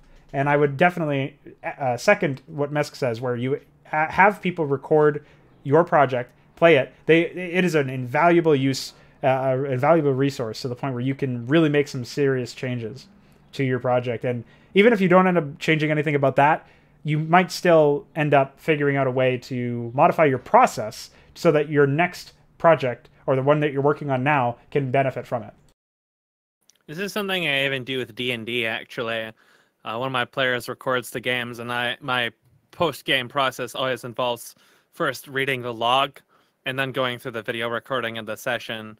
Especially since on Roll20, as the dungeon master, you see everything that's otherwise hidden and a bunch of auras and stuff. So not only is, like in my case, most of the maps just this weird, like, bright shade of red from all these hidden auras. I used to tint the map every now and then, but also all the hidden units and a whole bunch of other, like, scribbly bits. And obviously, like, the fog of war and stuff is not a big deal for the DM either. So to go through on the player side, obviously a part of it is to review like the stuff that happens and what the players were thinking and stuff like that. But I actually use that avenue as a very, very self-critical avenue. I use those videos to basically assess, especially my timing and my response to things and how I balance my responses, and like at least try to like get in the minds of the player from what they can see and how things are looking from what they see and how they respond and how I reacted to that. So I use these videos as a way to like assess how I am at least like projecting what's going on to the game to the players, as opposed to just like, this is what the players see, so this is how they played the game. It's more like I'm really looking at how was my actions looking at from the players. So for example, one of the players has the ability that can give some information. It tends to get resolved in private messages. So whenever this happens, it's usually at the beginning of a long rest. So there's always this period where like the other three players don't really see anything, and it goes on for like 5 to 10 minutes. So there's like these windows of just awkward silence for other people, and it's like, well, on my side, I'm actually really busy resolving something for someone, but there's actually nothing going on else for the other players. So when I realized that, I was like, okay, I'll try to get something else going on for the other players and try to multitask things a little bit better. And there's some things like some turns and stuff I don't resolve fast enough. I want to resolve them quicker and stuff like that. And this cat has disappeared on me. So yeah, video material is incredibly useful, and like I said, there's really no excuse for someone not being able to provide that today. Even laptops and stuff like that can run low quality recordings, so you don't need it to be in like 10-bit, 25 CRF or lower to get what you need out of it as a developer. It's just a shitty stream on Hitbox is good enough to see what they're doing and kind of put two and two together. So most certainly get people actually engaged in that, and chances are if people aren't willing to do that as testers, they're not really actually interested in testing, because testing isn't just about playing a product before it's released. It's not just a PR stunt, contrary to what Blizzard has led everyone to believe. It is actually supposed to be there exclusively for the developer to be super self-critical and really get into actually like hammering out shit in their otherwise completed project. So definitely get people involved with that. Definitely get people involved with that. Yeah, one of the things that I had talked about is when I was talking about the importance of testing before you came back, was that testing can actually end up taking you like you say you take a month to make a map and make it fun. Well, actually, usually it doesn't take me that long, but I'll usually spend maybe a week or two to make the map itself and get the AI scripts and the voice acting, whatever else. All of like it's beatable, but hasn't been tested yet. And then the testing will take me a month. And that usually ends up happening. Usually, like, I think most people, especially if they're working on more advanced stuff than Brood War, more complicated engines, they're probably looking at testing for, like, several months. And I usually test in phases, in fact. Right. So, I mean, regardless of how much time it ends up taking, it's probably going to take you longer than the process of generating the product that is ready to be tested actually took you. So when I said there was, like, a half hour of, like, testing around stuff in Brood War, that was the first phase. That means I have no custom like effects for it, no sounds, none of the other stuff, because usually I have such a confidence in my ability to create and implement those. I consider them like outside of the equation. The equation is usually the core mechanics of what drives the unit, the stuff that really actually has a chance of getting fucky. So everything in StarCraft is subjected to that, even if it's just like a straight copy paste from something. Because if you are running like an hour-long test and suddenly the game crashes in the middle of like an 8-player game, who fucking knows what that is? That's like you my have worst no way nightmare. of knowing. Yeah. So if you have a stable project, you got to hardcore test every single thing you add to it, because that stuff can pile up, and you may not even get a crash for weeks, months, and then suddenly you're balls deep in development, and you start getting vague crashes, and it's like, well, Thankfully, what could that be? I can just send this stuff, these crash reports, to people I know, and they'll just be like, "Oh, it was this." But most people don't have that resource, especially for other games. So, yeah, I kind of I got that for Diablo 2 towards the end, but I didn't have it in the beginning.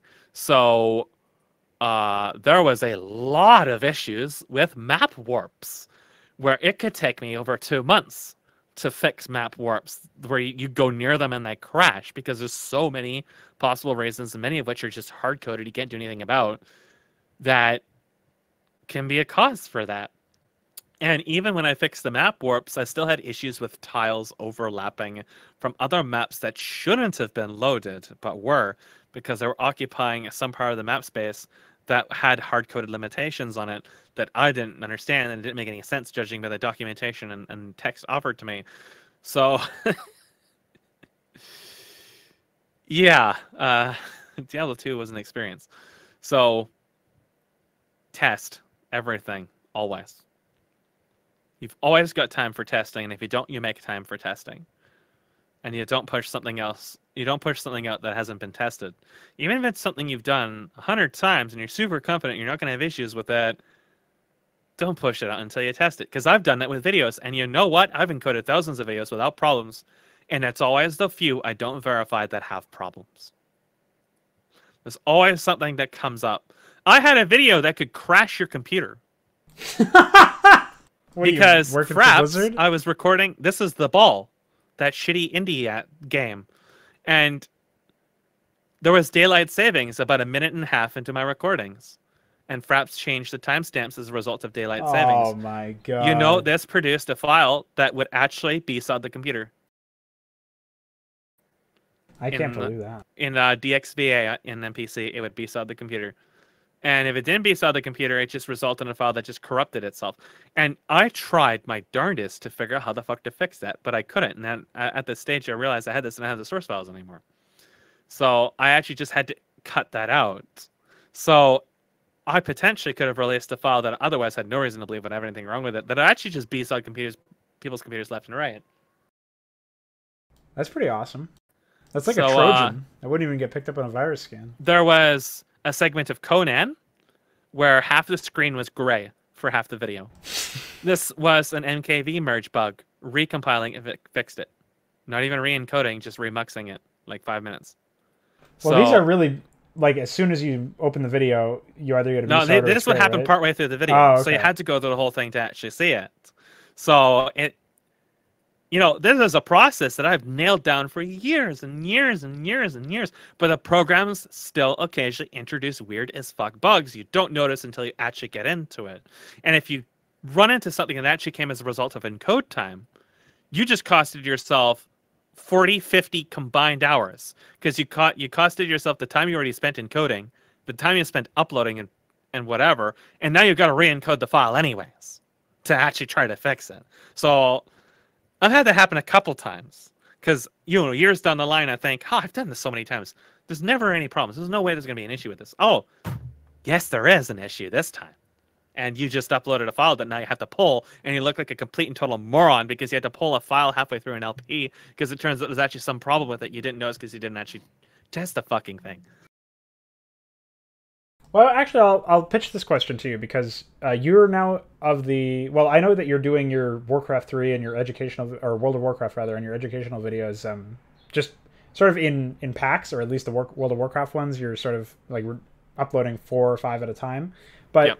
Most of the time, I noticed, at least with the more recent LPs that you've been doing, you just launch them all at once as a complete set. Is that still accurate? Oh, okay. Since, I think the last project I released in segment and individual pieces was Earthbound.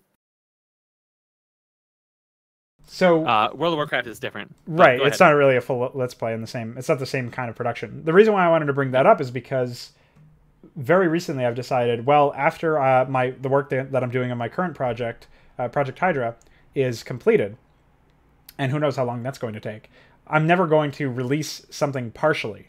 I'm always like right now. What I'm doing is like I waited until like half the campaign was done. I uploaded that half, and then I just said, all right, I'll release the remaining maps as they come out. And that was that's a trap. It's a mistake. Well, absolutely. And I did not think the dick was very cute, mind you. That is a trap. The problem with doing that, at least for me, is that in development with private testers, I would have found it wasn't really bugs per se for this, but I would have, as I continued making the project and evolving my process, I would have realized, hey, there's these things about these early missions that either new technology comes into play with like the plugins that Nave has been creating that allow me to do things that are going to impact future and past maps, or I just find a new technique by virtue of improving my process that's going to maybe optimize a certain system that otherwise I had no way of improving. And as a result of releasing some of those maps, the first experience that people had with this particular production was not as positive as it could have been. I won't say negative. I don't think that very many people have negative experiences with my stuff unless, they can't beat them, which I guess is probably a lot of people. But the majority of people who I talk to say that they generally have good experiences with my products. And that you could say I pride myself on that. I really do like to deliver a good first impression, but also just a good project in general. That's sort of like what I want to do just for myself, for my own tastes. And I'm glad that my tastes coincide with enough other people that they also tend to like what I do. But when it comes to overhauling the maps, they will always become better after I've changed them. They will always become more complete. Or in the case of this is a more minor and maybe a more esoteric concept, but the ability for custom player colors in Brood War was introduced recently. And you could always sort of mess with the PCX files that handle the colors, but Nave created a method where you could actually expand the amount of player colors to 256 from 16. So he changed the variable that kept track of them or something so that it had a more options. So now I have way more options for player colors, which means I can produce way more player color combinations and use them. And so I was using brown and orange and yellow a bunch of times. Well, now I can create different shades for different races. So I can have, there's an air-focused AI in every mission that you play against Terran. So now those were all orange, but there's also an air-focused Zerg that was orange. And at some point, there was both an air-focused Zerg and an air-focused Terran. They were different players, and they were on different teams. So I couldn't make them both orange. Well, now I can sort of differentiate them more clearly. But the technology for this only came about after I'd already released the project. So people have already gone through the first maps, playing them, and said, oh, this Terran is orange, or this Zerg is orange. That must signify that they are air. And then they open up a next map. The 7th mission is when I shipped this change, and suddenly the air player is scarlet for the Terrans and and orange for Zerg. So it could be completely confusing for people. So this could really bite you in the ass if you end up doing something like this. And it's sort of a very, I guess you could call it a minor point when it comes to player colors. But I designed the player colors in such a way where I wanted them to be consistent across all of the maps. And when I had to change that consistency halfway through the project after it had already been released, let's just say it basically made me look like a clown emoji. So the reason why I decided to stop releasing videos in segments, in parts, is actually a really, really different reason than that altogether. It's to encourage myself to actually finish them. So Earthbound, I think it was Earthbound I started having this problem. It was up to segment 5 or segment 6, about halfway through. And then there was a long period between segments, and people started asking, well, where's the next video? Because they've been watching the series, and now they're invested in it, and they want to continue watching it at their pace. But they can't, because I haven't produced it yet. So I've produced something that sets them on a cliffhanger, and they're sitting waiting for the days, weeks, potentially months that my depression strangles me and prevents me from actually doing anything useful. And that's a real shitty experience as an end user, is to be waiting for something to be released. Say, for example, when I watch anime. If I want to get into something, I'm going to be into it start to finish, like a movie. That's just expected, like a game. You don't expect to start a game and then have to wait to finish it. Well, unless it's today and you buy everything in DLC and season passes anyways. Yeah, we can finish our game later and charge you for it now. So. Yeah. So, as I made the decision because I didn't want people to be waiting on my release schedule to finish the series. It means there's going to be a longer time between videos, but when they actually get the videos, they get the whole series. World of Warcraft is different because the housing system was so fucking unstable. I didn't even know if I was even going to be able to finish it. So it's still really unstable. There's still too much stuff going on for me to actually really consistently work on stuff. Only recently have I started even encoding again.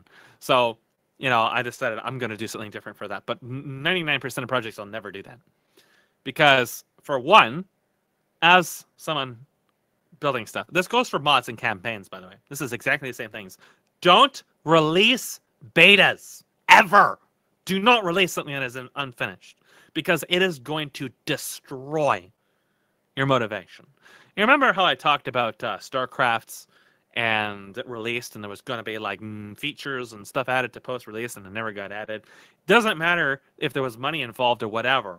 I guarantee you, no matter who is running the project, no matter who is invested in the project, once it goes out, there will never be post-release support, period. Doesn't matter who it is or what it is. Because that is the case with literally every single project I have ever been a part of and have ever seen. Because the thing is, when you release something, you end up relieving a lot of psychological pressure. The psychological pressure is unrelated to your obligation to actually complete what you're doing.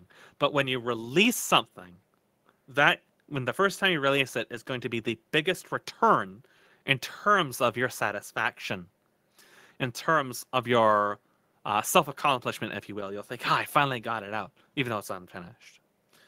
And this is also the same for people who have played it. When people will play your unfinished beta, or in this case, they watch a video in the first of a series that isn't finished, that is the high point. Any subsequent editions will never have the impact as the original experience. For videos, this means once they have started, to be forced to stop and go by somebody else's pacing and then go back into it, not going to be as engaged. Guaranteed. But for games and mods and stuff, especially later versions of them, it's really going to be the same thing.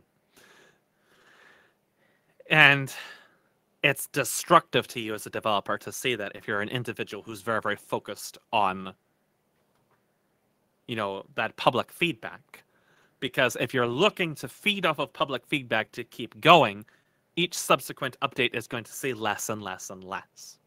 So I actually encountered something very similar to this. When I started getting into D&D, I talked to someone who plays and runs tons of D&D. And he would continually lament to me and say, I don't really get a lot of feedback from the players. And I thought, from my time with modding and stuff in videos, I think, if people are not giving feedback, it's because they're not engaged. But the reality is, they're not giving feedback because they really have nothing more to say. Because they've been in this game for a year plus. They've already said everything that was their first impressions. But this guy really thrives on community interaction. But he's not getting it because this is a project that has continual engagement. When you play a D&D, you're playing it every week or every 2 weeks or so, for 5 to 6 hours a night. And some people may have a couple comments about what happened during the session, but typically all the really major stuff about the characters and stuff was already discussed in the first couple sessions when it was still fresh and new. Now each session is like every next chapter in a story. But these games also, you're going to find that a lot of these kinds of things, whether it be like D&D or play-by-post or whatever, they have massively high fallout rates. Almost none of them will ever get finished. And you're going to find it's because in 99% of cases, some scheduling gets fucked, it becomes less consistent, people lose interest, and then that's it. And you cannot ever realistically expect yourself as a developer to be able to consistently deliver a next installation in a project or a video series every single week. I think that people who try to force themselves to do that for YouTube are insane, because they're going to be producing low quality products to meet the quota. Everybody suffers. You suffer, and then your audience suffers. So that's why I also say don't set a schedule for yourself, because you're already planting the seeds for disappointing yourself when you either release an unfinished project to make that schedule, or you go past your deadline and you feel sad about it. Don't set deadlines, don't set schedules, do it when it's done. And I'm not talking about Blizzard, do it when it's done, release something that's very clearly never textured like World of Warcraft, and have people on DeviantArt complaining that they were forced to do something at very last minute. I mean, literally do it when it's done. And don't release something that's unfinished. Because the process of taking something that in your eyes is very nearly complete and then polishing and testing it when you've already got it released is much steeper of a hill to climb up than just doing it, feeling that it's already a part of your project and you're designed to do, and then releasing it. What you want is that one big splash. The satisfaction of not simply releasing your project, but releasing your project as it was actually intended, and not some half-finished, buggy piece of shit. Because that's going to drive half of the people away that were originally interested in it when they see something that's very evidently not finished, because a lot of people really hate that. And they don't understand, the problems that you have to go through to actually fix it. And most of them just don't give a shit. They're just not going to like it. And the people who will stick with it, but the subsequent releases, which are going to probably be significant amounts of work for you to achieve, they're not going to give you the same return that it would have if you released a single project when it's completed. Furthermore, they can't experience it at their own pace.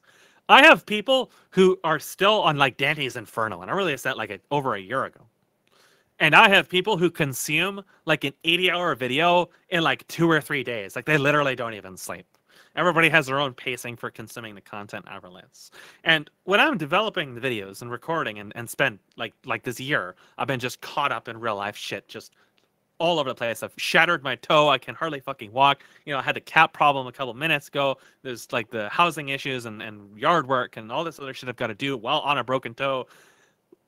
Like, it's notwithstanding it, like 5 out of 6 months of this year have been spent literally doing fuck all. And then I start to think, well, I'm sitting on half-completed LPs. I've got Ico. I've got Kingdom Hearts. I've had Skyrim waiting to record forever. I've got some segments of, Divinity Original Sin 2. I'm just sitting on these videos. Why don't I release them? Because that would be really actually, like, I would actually consider like betraying my audience, because my audience has come to expect me to release something when it's finished. And they're willing to wait for that to be weeks, months, years behind schedule, so long as when I release the final thing, it's actually worth watching. And, well, these people have stuck with me for like 7, 8 years, so they must feel like there's something to come out of it, right? So that's what you want. You want that kind of thing. Now, some things will thrive on consistent releases. Take, for example, Dwarf Fortress. But the thing about things like Dwarf Fortress is that whether you play the version today or the version, like 6 or 7 or 8 years ago when I first got into it, it's actually a completed project as it is in either version. New features were added and new layers were added to the depth of the game, but you very well could take Dwarf Fortress and play it as an independent game and add far more depth than any game you're going to find with a quote-unquote AAA logo behind it. No title, like from Blizzard or Valve or anyone, will even approach the depth of Dwarf Fortress from 8 years ago. Not even come close. So the way that the iterations work for Dwarf Fortress is actually adding new things that are meaningful improvements, like adding depth to the military system, adding the medical system, improving the functionality of the random map generator, and other such things like that. So in these cases, that works. But for something like a campaign, something that is linear and static, like a campaign or a video series, resist the urge to release early, because you're actually going to kill your project. There are so few people that can handle that. Some people can. Some people can keep going after they release the beta, but most can't. Companies like Blizzard can't. Most end users will never be able to. So just avoid it. Just resist your urge. In fact, I would even tell you, avoid even talking about your project altogether. Don't bother making like videos and screenshots and websites and all this unnecessary shit until you've actually got something completed to show. And then show just enough to tell what your project is about. This is my campaign. It's a high difficulty melee campaign. There's custom races and stuff like that, and it's got voice acting. That's enough. That's enough to show about your project. And then you give them the 50 gigabyte download, and that's it. That's all you should ever need. Yeah, I would agree with all that, and think it's a valuable lesson that I definitely had to learn back when you were first addressing this point. You mentioned that you started releasing segments periodically because it was supposed to encourage you to finish the productions. That's exactly why I decided to do the half of the campaign, release that, and then release the other stuff as time goes on. For Inconsummate and for later on Project Hydra, because I was still new to the whole completing projects thing. Inconsummate was the first one. Hydra's hopefully going to be the second one. And when you look at working on projects, I think that being social about your projects and talking about them in a way that doesn't give away, give information away. But if you're like having a problem with a technical issue, I think you should definitely reach out to people. Yeah. I also don't. I used to be really sort of stingy about posting my my maps if I were having technical issues. I wouldn't really want to post them publicly. In that case, you can just ask somebody if they will look at it and just send them a private copy. But you should probably reach out if you're having an issue that you can't solve. And I think when it's a completed project to the point where you have tested it, you've QA'd it, and you've figured out whether or not it's to your standard. At that point, I think it's fine to reach out to some people that you trust, whose standards you trust, and say, "Hey, could you play this privately and give me your impressions?" And that's just part of the QA process. It all feels like a separate thing. Like testing the map feels separate from actually creating it, but it's important to the creation process because that's still you creating changes to the map that are going to make it a better map. And when you're working on editing a novel, actually the editing process is part of the writing process. You just have to start thinking about it that way. And just like Mesk said, you wouldn't release half a game unless you're an American developer. But if you wouldn't release half a game and expect people to be like, "Oh, this is great, I'll just sit here and patiently wait for the rest." But yet that's what I was doing with my campaigns. And some people will say, well, you shouldn't hold yourself to a standard of like an actual industry. But I think you should. I think you should hold yourself to whatever standard you think that you can achieve, and probably a standard higher than that, because you could probably achieve more than you're giving yourself credit for. You can probably do a lot more than you expect. It just goes back to the whole example that I was talking about with that guy who made the CSGO or CS 1.6 game guide. He made a game guide for Counter-Strike, and when he was done, however long it took him, he looked back at the body of work he had created for this thing, and he said, "Wow, I can't remember writing most of this stuff. This is crazy." But it's just doing whatever you can do. Like an advice for people who are making creative stuff: if you just force yourself to work on something for 15 minutes, unless you're really in a bad mental state and you feel like anything you do to the project is just going to make it worse, like you're not going to do your best work, you're actually going to do a disservice to yourself. I wouldn't worry about whether or not it's your best work. I would just work on stuff, generate some assets, make part of a level, play test it once, and then if that's really all you could do, then that's fine. But I think if you'll find if you just get past the whole I don't feel like sitting down and working on something phase, and you actually sit down and work on it, you'll probably work on it for a lot longer than 15 minutes. And when I was really short on motivation, that is one of the processes that I used, one of the tricks that I used to force myself to work on stuff. And I say force, but people usually have a negative connotation with that. I just say, oh, actually, it's it's not really forcing in a negative connotation. It's just saying, hey, I do have the ability. I can be dedicated. I can be disciplined. I can sit down and I can do this. And, depending on what your willpower is, maybe you won't be able to do that as often as other people. But I also think that comparing yourself to other content creators is probably not a good thing. You can compare your work to their work, but I wouldn't compare the processes, because you have to figure out what your process is going to be on your own.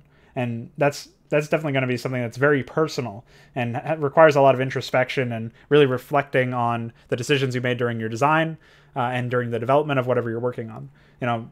You wouldn't release half a book, you wouldn't release half a game, you wouldn't release half a movie or half a TV series. If you're doing something where, I guess Netflix shows are probably or just TV shows in general, a really good example of this. You put together a list of all of your favorite TV shows. Well, you probably like some seasons of them more than others. And the way that I like to look at it is, if you're making, multiple seasons of a game, you're making campaign episode 1, campaign episode 2, and episode 1 has 10 missions, and episode 2 has 10 missions too, and whatever. Like those, you might as well think of those as different projects. That's like a little bit different. But when you're talking about actually releasing the first 5 maps of a 10-map campaign and then sort of sporadically releasing the rest whenever you can, it's definitely going to have negative consequences on your workflow, on your ability, your motivation, on the people who are playing it. So the end user is going to have a less valuable, less enjoyable time.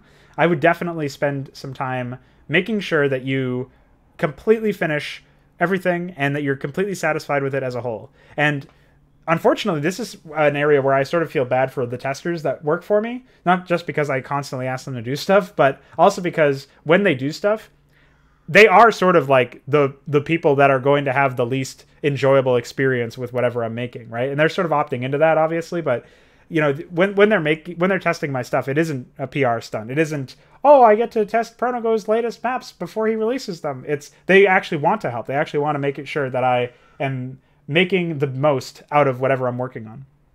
And that is a big deal to me. That's a very valuable resource for me. But when it comes to what their end user experience is, it's going to be poorer than the person who just plays it when it's done, because they are going to be playing a pre-release product that has bugs, maybe that has imbalances in the difficulty, or something's missing, and they're going to advise me on that, or just send me their recorded playthrough, and I'll figure it out on my own.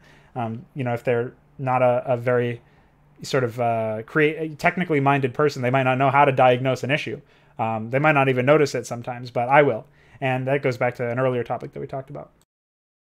So I think that what it comes down to when you're working on projects, you have to realize testing is super important and is something that is going to be the biggest source of probably difficulty. And especially if you're not mentally kitted out for it, you don't realize that actually all of the QAing is still a couple of percentage points further in the grind to getting your project to 100% completion. Think of it as like a progress bar, right? Even stuff that you don't realize is on your list, your to-do list, and on the checklist for your project is stuff that you have to do before your project is completed. So even if you only think that you have to do 70% to get to 100, and you actually find out that there's a hidden 30% chunk in there somewhere, I mean, that's still something you got to do. Otherwise, it's not done. So don't be surprised when stuff flies out of the blue and says, hey, I'm a bug, fix me. You're going to have to fix that shit. You're going to have to test it and get to the point where you are ready to go, and you know that you can't do any better with whatever you're working with. And then you can move on. But it's not going to be valuable to you if you're just quitting halfway through, or you're deciding that you're going to short circuit the release schedule by releasing half of it at once and then the rest of it whenever you can.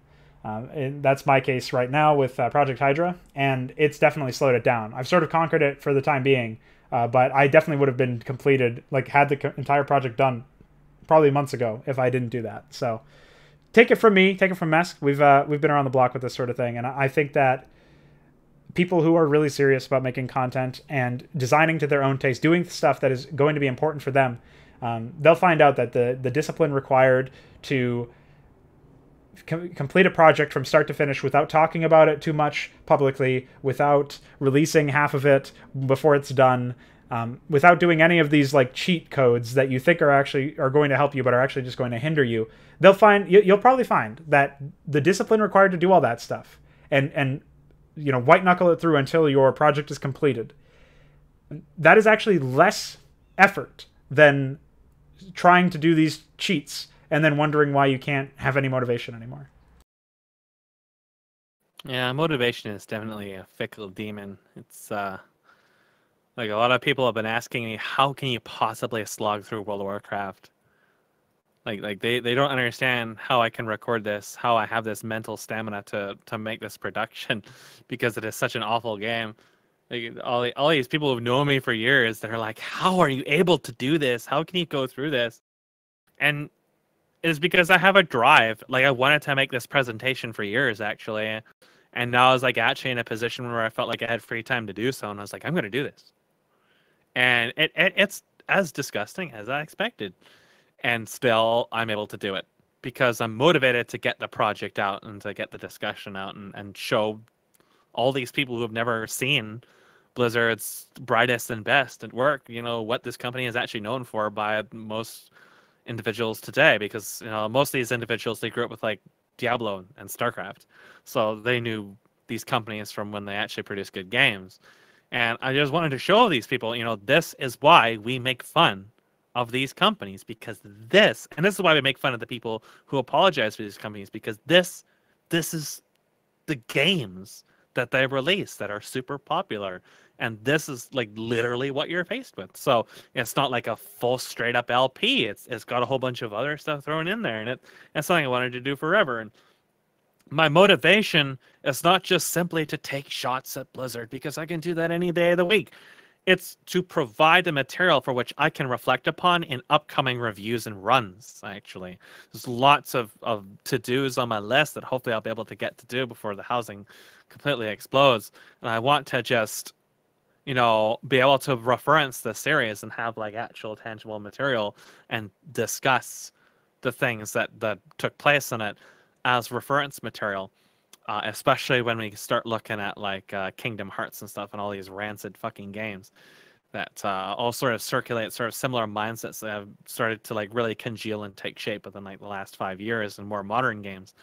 And especially when we start looking at like later installations of those games, because I'm going to go into Kingdom Hearts 2 and all these other like remaster of those games and just see how they evolved from those stages. I don't really have a lot of reference points for a lot of these genres, so. But World of Warcraft is like such a big thing, and it's discussed in so much in so many of these topics, and I just felt like, there's a void in my library, and I have the means to fill it, and it's a game I have a tremendous amount of experience with. So I was really motivated on the video side to get things in, and subsequently I don't really have a lot of motivation to do editing in other projects, even though they're actually going to produce a lot better videos, because I'm actually super burned out on editing. I hate editing videos. It's so tedious as fuck to be cutting stuff up, because I actually probably have about 400 hours of video to edit right now. I'm not exaggerating whatsoever. I've got all of Sonic 2006 from Schwa's recordings. I've got an entire Dark Souls 3 run, not mine, someone else's. I've got 30, 40 so full D&D games. I've got about 3 or so dozen games to cast over. I've got XXE, maybe like 2 compilations worth from video dating all the way back to 2015. Like, there's a lot of stuff to get into. So even though I'm not really like doing modding and stuff anymore, other than experimenting with Unreal 4, making maps and stuff in it, I face a tremendous workload. And the way I face that is I say, okay, I've got a lot to do. It's probably going to take a really long time, especially since, the year has been really bad. All the years have been really bad. There's never like a free time. There's always some garbage going on. So I say, well, I'm going to do something today that's productive. I'm going to do one thing that's productive today. So today, I discovered that my 15-hour encode had failed because the drive had actually run out of space. So I felt very stupid, because I should have checked to see if the drive actually had space, because I've been just blindly encoding to it for months. So I cleaned up space and I re-encoded, and now we're going right now. We are sitting at 31%. I have 10 hours to go. I'm going to be asleep before I can even do anything with my computer again besides record podcasts, because the encode uses all the goddamn CPU. So I can't really do anything productive today, right? Wrong. I can prepare for my next work. So I have a D&D session tomorrow. I can do preparations for that while I'm encoding. I can be sorting out stuff for XXE. There's always little bits of things I can do that aren't directly like getting a project going, but there's always things I can do to make my life a little bit easier for when I do get into it. So I don't look at each day as I want to, finish this or finish that, but I want to make tangible, sizable progress towards getting it done. So if I get like 2 or 3 hours of video edited a day, that to me is fantastic, because 2 or 3 hours of video editing amounts to like 5 or 6 hours of work. It's quite a lot of work. But what feels really good is if I can encode a video, if I can push encode and then forget about it and come back and something is done and ready for me to verify the next day. That feels good, because then you're actually seeing progress, you're seeing your work. Now, a lot of videos don't require editing. So like, for example, Kingdom Hearts and stuff like that. I don't edit any of that stuff. So if I record that, then my goal for the day, in any day like that, is just to get something encoded and verified. So usually what happens is I begin the day, something is finished encoding, I verify it while I'm doing other stuff, which means I put it on the secondary monitor and I'm listening to it and watching it while I'm like talking to people or, doing something else. And then I verify like a 3-hour video, I upload that, that's on the slate to be released. You know, it's super simple stuff, but getting it done and getting everything ready, that feels good. That keeps you going because then you're that much closer to releasing the final thing. And you know, I get like feedback from a couple people. Obviously, popularity is not my drive. That's why I don't like look for popularity. I don't advertise or anything like that. Obviously, you know, moved away from that years ago. But Well, you've had two separate people in the chat so far ask for where your content is. yeah, so I what I say to that is if you really want to find it, you can find it. But I don't go out of my way to advertise it because I don't like advertising it. I'm actually really strictly against advertising. I prefer word of mouth, which means I actually do not want to ever mention that stuff on the podcast. So, but it's easy to find if you know where to find it.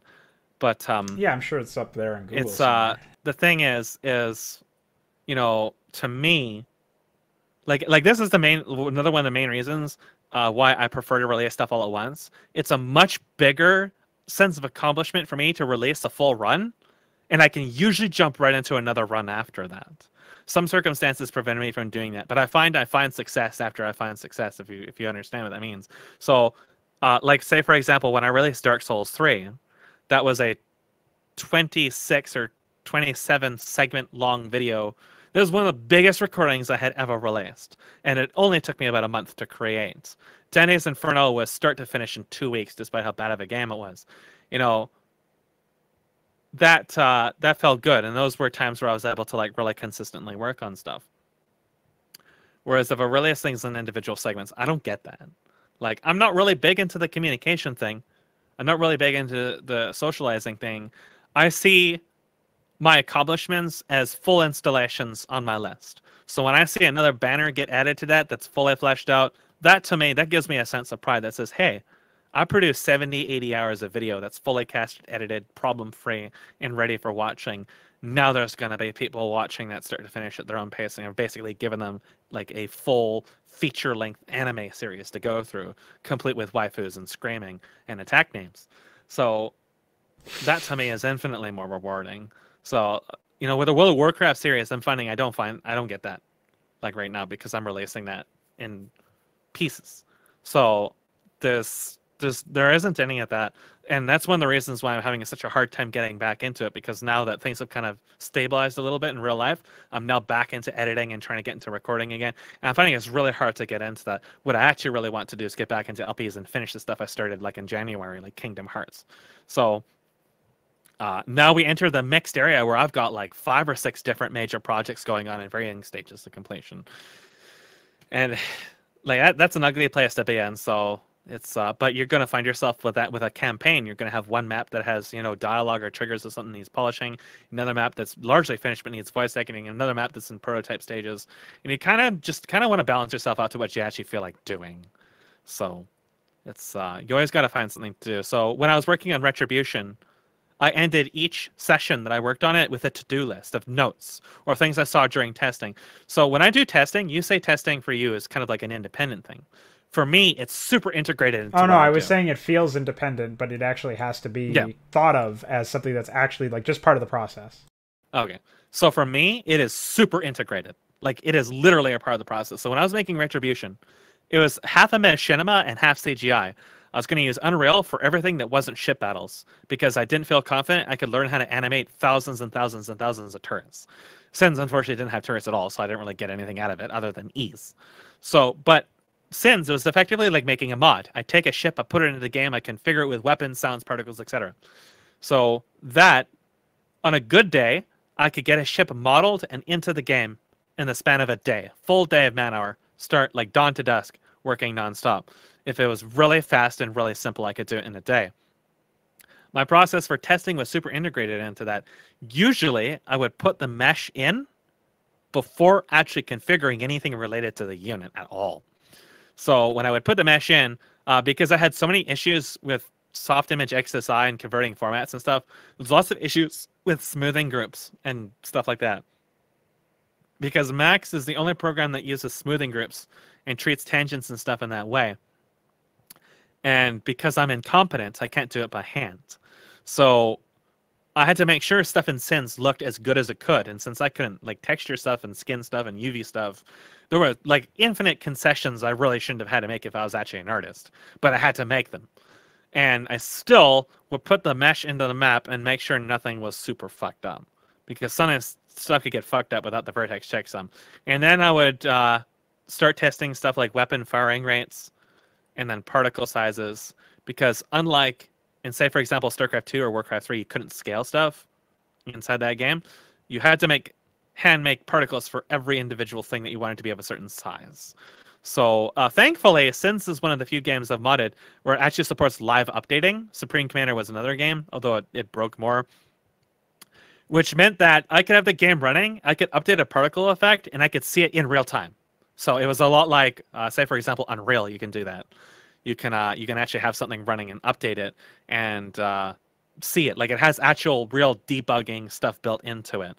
So if I changed the firing rate for a unit, all I had to do was tab back into the game, build another unit, and my changes were already in the game without restarting everything. Which was really critical for Sins of a Solar Empire because it was actually really common for the game to just crash immediately on startup when it loaded a map for my mod for reasons nobody knew anywhere. It was just, you had to start the game about 15, 20 times to get it to not crash. And once it didn't crash, it wouldn't crash at all for that session. So you had to really abuse that live updating to test all your particles and stuff like that. So testing is super integral because since it's a machinima, you want stuff to look and sound a very specific way. But you don't have access to triggers. You don't have access to scripts. You have none of the tools you would normally use for creating a video. You are not a director. You're basically an eye watching a Melee game and trying to turn that into a movie. So you had to start from the very ground up with how the meshes look, how the smoothing looks, down to how the weapons fire. You don't have hardly any control over all this stuff. So it's really like fine-tuning, watching results for 15 minutes, fine-tuning, trying to find that sweet middle spot where it looks really good, but it's not obliterating the game's performance because my ships had like 130 plus guns apiece when traditional Sins ships had like 2 or 3. So my mod actually performed better than original vanilla Sins, though, is the really bizarre thing about it. Completely overtooled to fuck, but it actually, I got better frame rates in it just due to the particles because I was so obsessive about performance because 14 FPS, it was like StarCraft 2, 14 FPS was good for that game. So every individual particle change I had to test it because like bullets and muzzle flashes and stuff, adding 1 or 2 additional particles actually had dramatic impacts in certain circumstances. So it really was just watching shit shoot each other for hours at a time, making individual changes to integers in particles and stuff, and trying to like squeeze blood out of a stone, you know? So, but at the end of the day, when it all comes together and performs really well, I find that investment and the kind of like heartache associated with wasting so much time, that kind of evaporates when you see the final thing actually emotioning and functioning correctly. When you actually, like for me, to see the final product, that's what I want. I don't enjoy making stuff at all. I actually really hate it. I hate modeling. I hate pretty much everything except for voice acting and writing. But everything else I despise. I only do it because I have to do it. But to see the final thing in motion, working as it should, as I had intended, or at least somewhat representative of what I intended, all the concessions I had to make, you know, taken, then that makes it all worth it to me. Well, that's sort of what I was talking about, or what we were both talking about, where releasing early might feel like, oh, it's done. I don't have to worry about it anymore. And that takes a load off. But you do have to worry about it. You do then grow dissatisfied with what you've released early, what the shortcuts that you've taken. And, you know, if you have no other recourse, like what you were talking about with the concessions you had to make, you had to scale back a little bit because of your abilities and the limitations of the engine. That's a little bit different than making the conscious decision to, when, like, in an environment where you actually have control over what you're doing, decide, I'm actually just going to release early. And that will, I think that'll prove disastrous for a lot of people. It's probably like the #1 project killer, or maybe the #2 behind just starting without the right, like, background and mindset, where you just make something and then never release it. I think If you ever have made anything to the point where you're halfway through the project, or you think you are, at that point, the number one project killer is just releasing early, I would say. At least that's what it's been like for me, is where I've released part of it, or I've talked about it openly and really publicated the thing that I was working on. And I got some feedback that way from screenshots, or I don't think I ever released a demo or anything, but if I ever did, that most certainly resulted in a dead project. So I would definitely... You just have to realize that there's going to be a lot of shit that you do that feels like, oh man, this is so irksome, so tiresome, just like Mesk was describing, where he's having this issue where he doesn't actually want to do most of the workload that you need to do it in order to finish something like Black Sun. But if that's a problem that you have and you can't really look past that, you don't get a sort of resolution from releasing fully, you might want to consider another line of hobbying. But other than that, I would say just try and work through it and see where you can go, because you might surprise yourself. Custom content is very thankless and very, very, very testing. No matter how patient of a person you are, or you think you are, you will be tested. So it's I really recommend against it for most people, unless they're willing to go into Unreal 4 and learn everything in Unreal 4. I tell people not to do anything, because it's gonna be like they're gonna get into it, like they spend a year in it and they're just gonna abandon it. It's gonna be just a waste of time, right? So.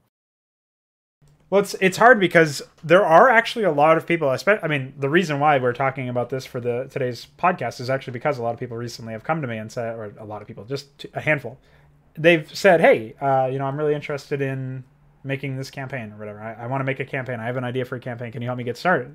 And thankfully, I already had produced enough, video guides that I could just link them. But I figured this is probably more useful because we're talking about a situation where we're, really going into the mindset. And if they're serious about getting into campaigns and they want to make this a lasting ornament that they will hang around their neck for quite a while on their Christmas tree and everything, then they're probably going to not mind having to listen to 2 hours of, two guys talking about this.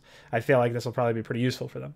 And I hope that, at least that's the intent, is to help people really ease into the process of creating something. This really goes into the mindset of what you need to have as far as the custom content thing goes, and creating custom content. It is thankless. Don't get attracted too much by the idea of everybody sort of having your name in the lights, everybody knowing you as the best. Don't think it's going to get you a job either. Especially don't do that, because you're definitely doing it for a different reason than I would say you should.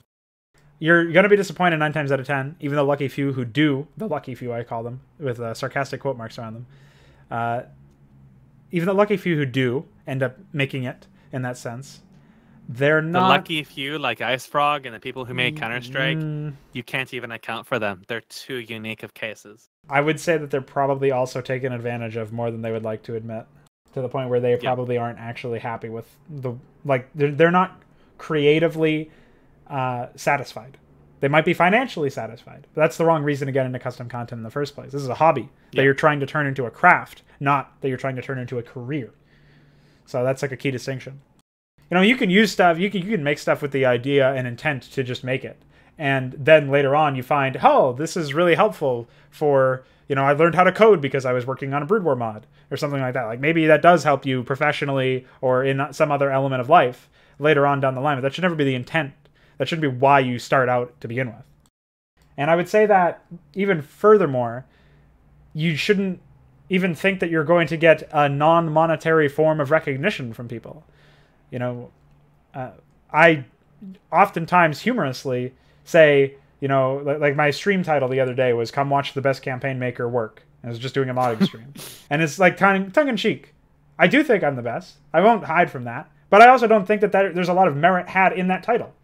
And that pisses people off even more than when I just say that I'm the best in the first place. Because they're like, you don't even think that's even worth anything. But it isn't. I don't think it's worth anything. I don't think it's worth, bragging about. Like, could you imagine a world where somebody who's made a campaign walks up to you at the party while you're hanging with your girl, and he's like, hey, babe, I'm the best StarCraft custom content maker. Well, let's just say you would be filing for a divorce. Because she would have cheated. And the bottom line is, like, it's not worth social accolades. It's not worth. That's not why you should get into it. Maybe those things will come to you. Maybe. Who knows? But I think that the best thing that you can do is have a lot of respect for the work that you're creating, and recognize that by creating it and evolving your process that you use to create stuff in the first place, you're going to make yourself a better human being optimally. And a lot of people sort of have taken umbrage with me saying stuff like that, like, oh, what do you mean making stuff creatively doesn't make you a better being? Like, you're just segueing right into that like it's nothing. But it's all connected in my mind. I don't know what you think about that, Mesk, but I think that if you're gonna devote hours and hours and years, in my case and in your case, to making something, I would hope that it's led you to become a better human being. I would hope that that's just a side effect, even if it wasn't the intent initially. You just got to realize that a lot of this stuff is going to teach you things that you didn't know you were going to get into when you were just sitting down to make a campaign or make a total conversion mod. You're going to learn things about yourself, like how disciplined you are, how motivated you can get, what actually turns your crank, what works for you in terms of inspiring motivation, what inspires you creatively, what inspires you to do monotonous technical things that take fucking years, like all of the things that I had to do in Photoshop, where I was making doodads of every unit in the game destroyed 5 different ways. Well, let's just say that was a lot of monotonous work. And the creative aspect was like actually making the art. That was fun. But afterwards, after I got the graphics finished, I had to put them in the game. And if you don't know how StarCraft tilesets works, don't fucking look into it, because you might have an aneurysm just reading up on how you actually do it. It's a huge nightmare. You have to, like, there's every single, 32, I think? Or 16. There's 16 pixels or blocks, individual mini tiles in a group of, in a specific doodad tile. So there's, like, the tiles that you see in the game. Each one of those has 16 mini tiles. And you have to paint every single one with the right pathing. And if you've made 6 copies of the same doodad because you want a doodad that's on high dirt and low dirt and every other tile type, then you have to do the same thing 6 fucking times because the tools don't support copy and paste. So good luck. And that's stuff that you're going to have to do for months. And you're just going to have to be okay with that, because at the end of the day, even though you hate it, even though it's really monotonous or boring or tedious, or it's just the anathema of what you normally like to do when you spend your time working on something creatively. It's not even creative work. It's just technical, boring shit that puts you to sleep. You're still going to have to slog through that and find a way to justify it at the end by finishing the product or doing whatever you need to do to make yourself feel good about it. I think custom content made me scum of the earth, actually. Oh, really? I think that there's an adage I've heard many times, which is getting into video editing ruins all movies for you, which is very true, because it's the same reason becoming a modder ruins all games for you, because you see all the laziness people have.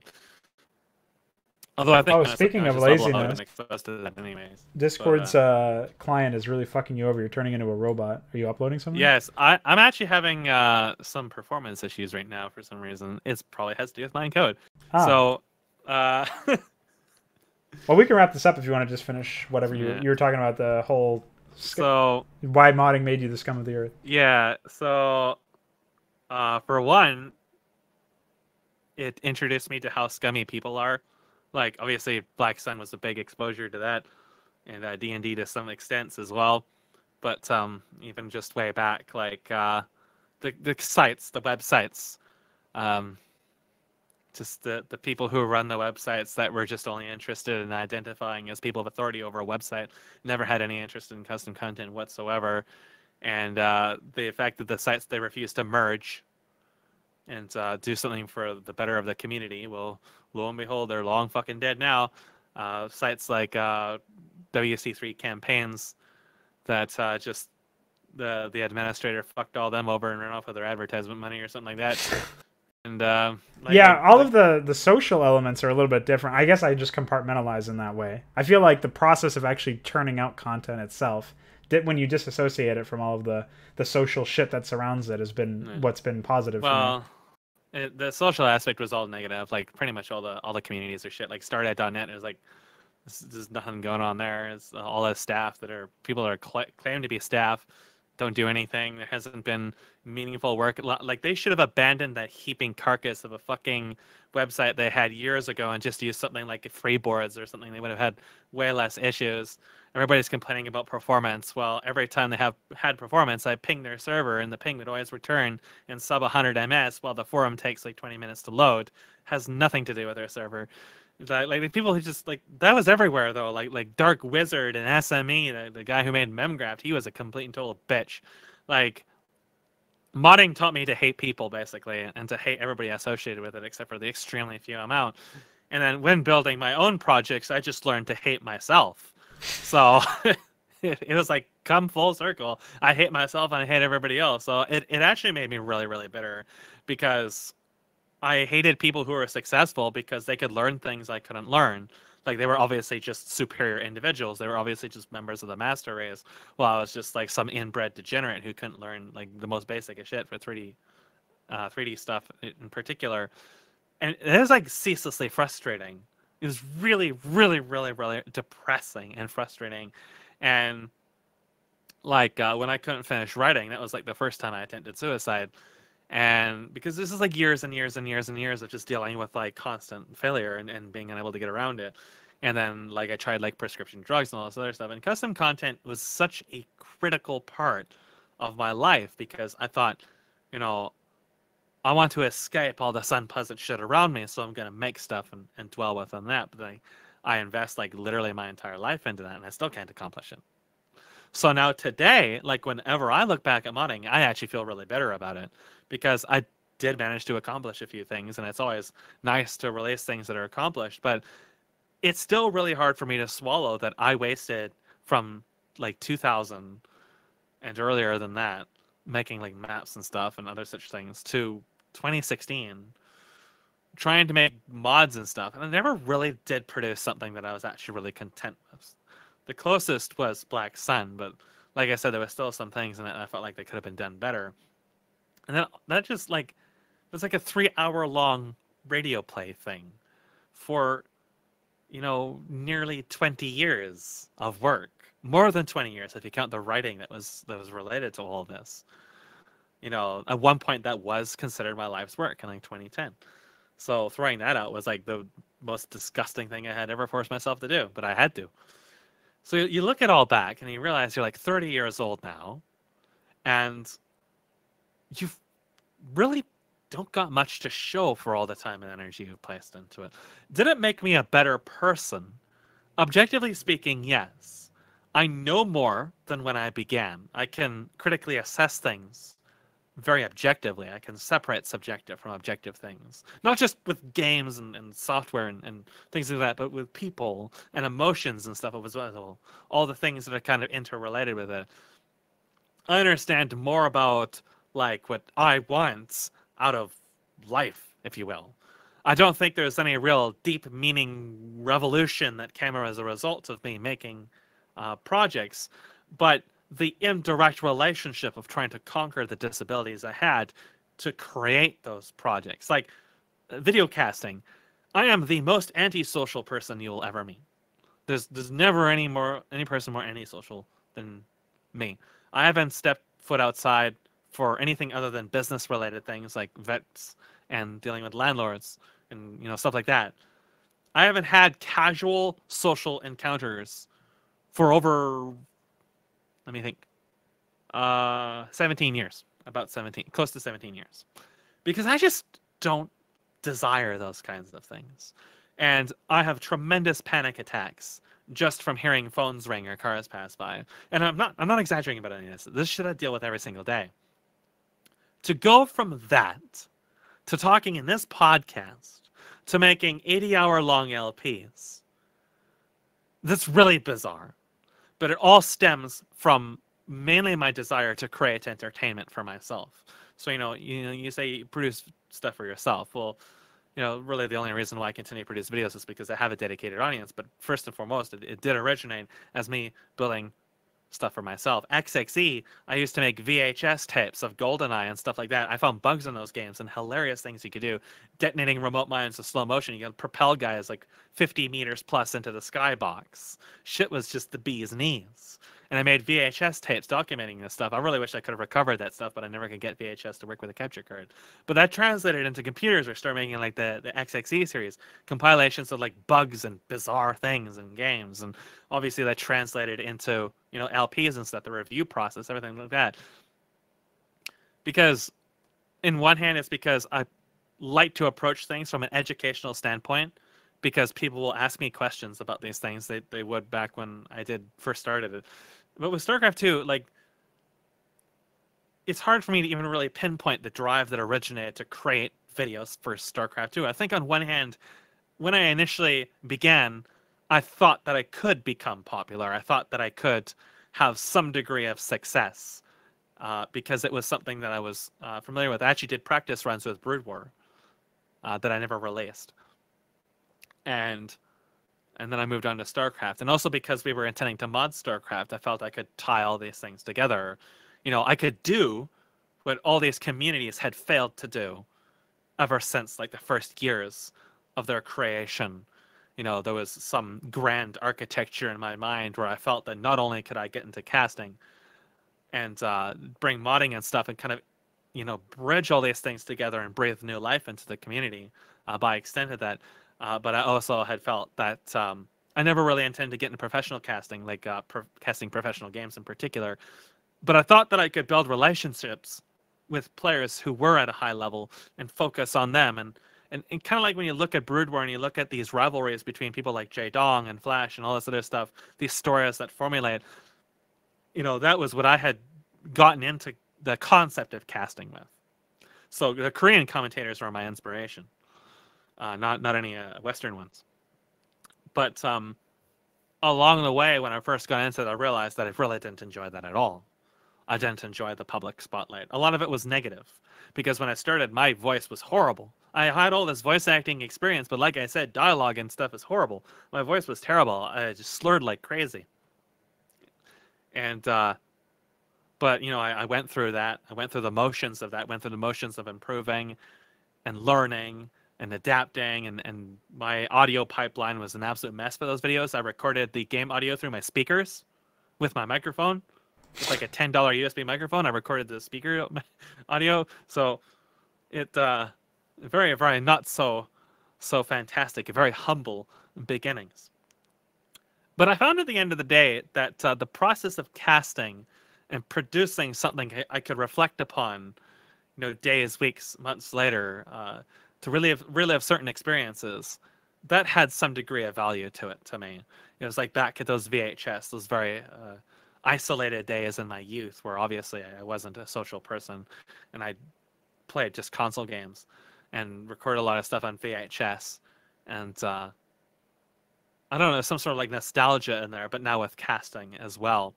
And it's like a process, a mentality I couldn't even put into words. It's something I really couldn't even describe, that I've gone from being like that. Like in real life, I'm still like that to this day. You know, I still do all I can to avoid any kind of social interaction whatsoever. And yet at the same time, I'm releasing fully casted videos, but not just like a couple words here and there. But I literally, like these World of Warcraft segments, is literally just 3 hours of nonstop talking. I don't even know how the fuck I even accomplished that. But it was through modding that led me to here. So I guess at some stage there had to have been some advancement, some improvement, in the sense that I gained more of an understanding of what I actually wanted to do with my time. So, but I think that comes with the process of devoting your energy to any individual thing overall. Because if you're embracing your drive to do something, you will discover more about yourself and more about your limits and how you can either approach them or deal with them in the same time. And with casting, for me, I started, like I had made videos before then, but they were text. And I just jumped into audio casting, into the public spotlight. So of course it was a huge fucking disaster. Of course most people didn't like it, because I had no idea what the fuck I was even doing. So, you know, all these people that come from Reddit that expect like the next day 9 or whatever, they didn't get that at all. They did not get that at all. So it's I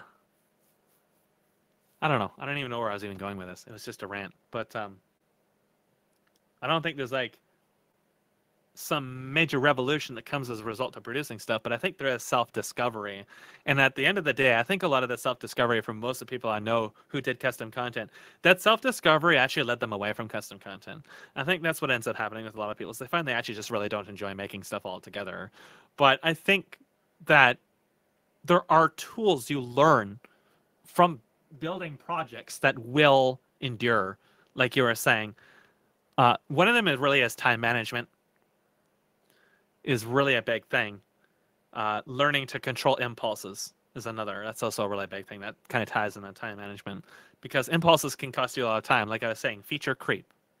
You're talking about the insane amount of time you throw into testing and stuff. Feature creep compounds that so massively.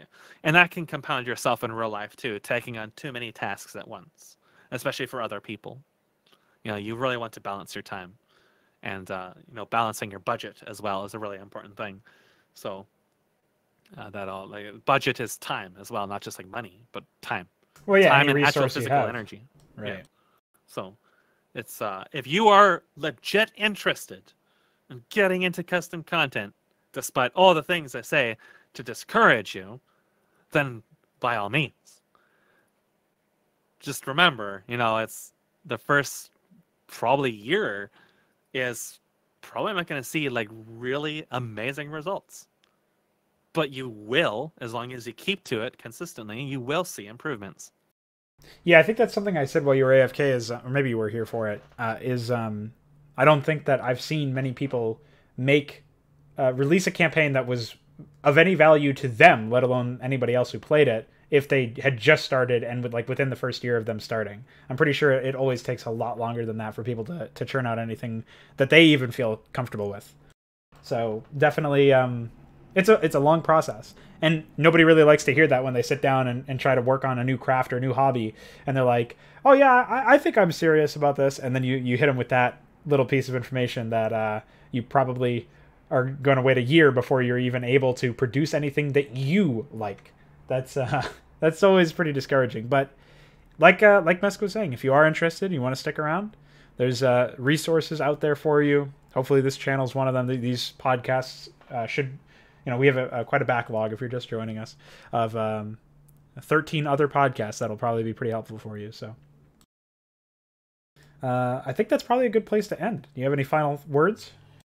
Nope. I think that's it. Anything else will probably verge really off topic at this stage. Well, that's it then. Thank you very much for joining us. And this has been the Big Boys Table. Make sure to Smoke weed every day. Exactly. Make sure to wish Necron a happy weed day. Happy birthday, Necron. Smoke weed every day. 420 no scope blaze it.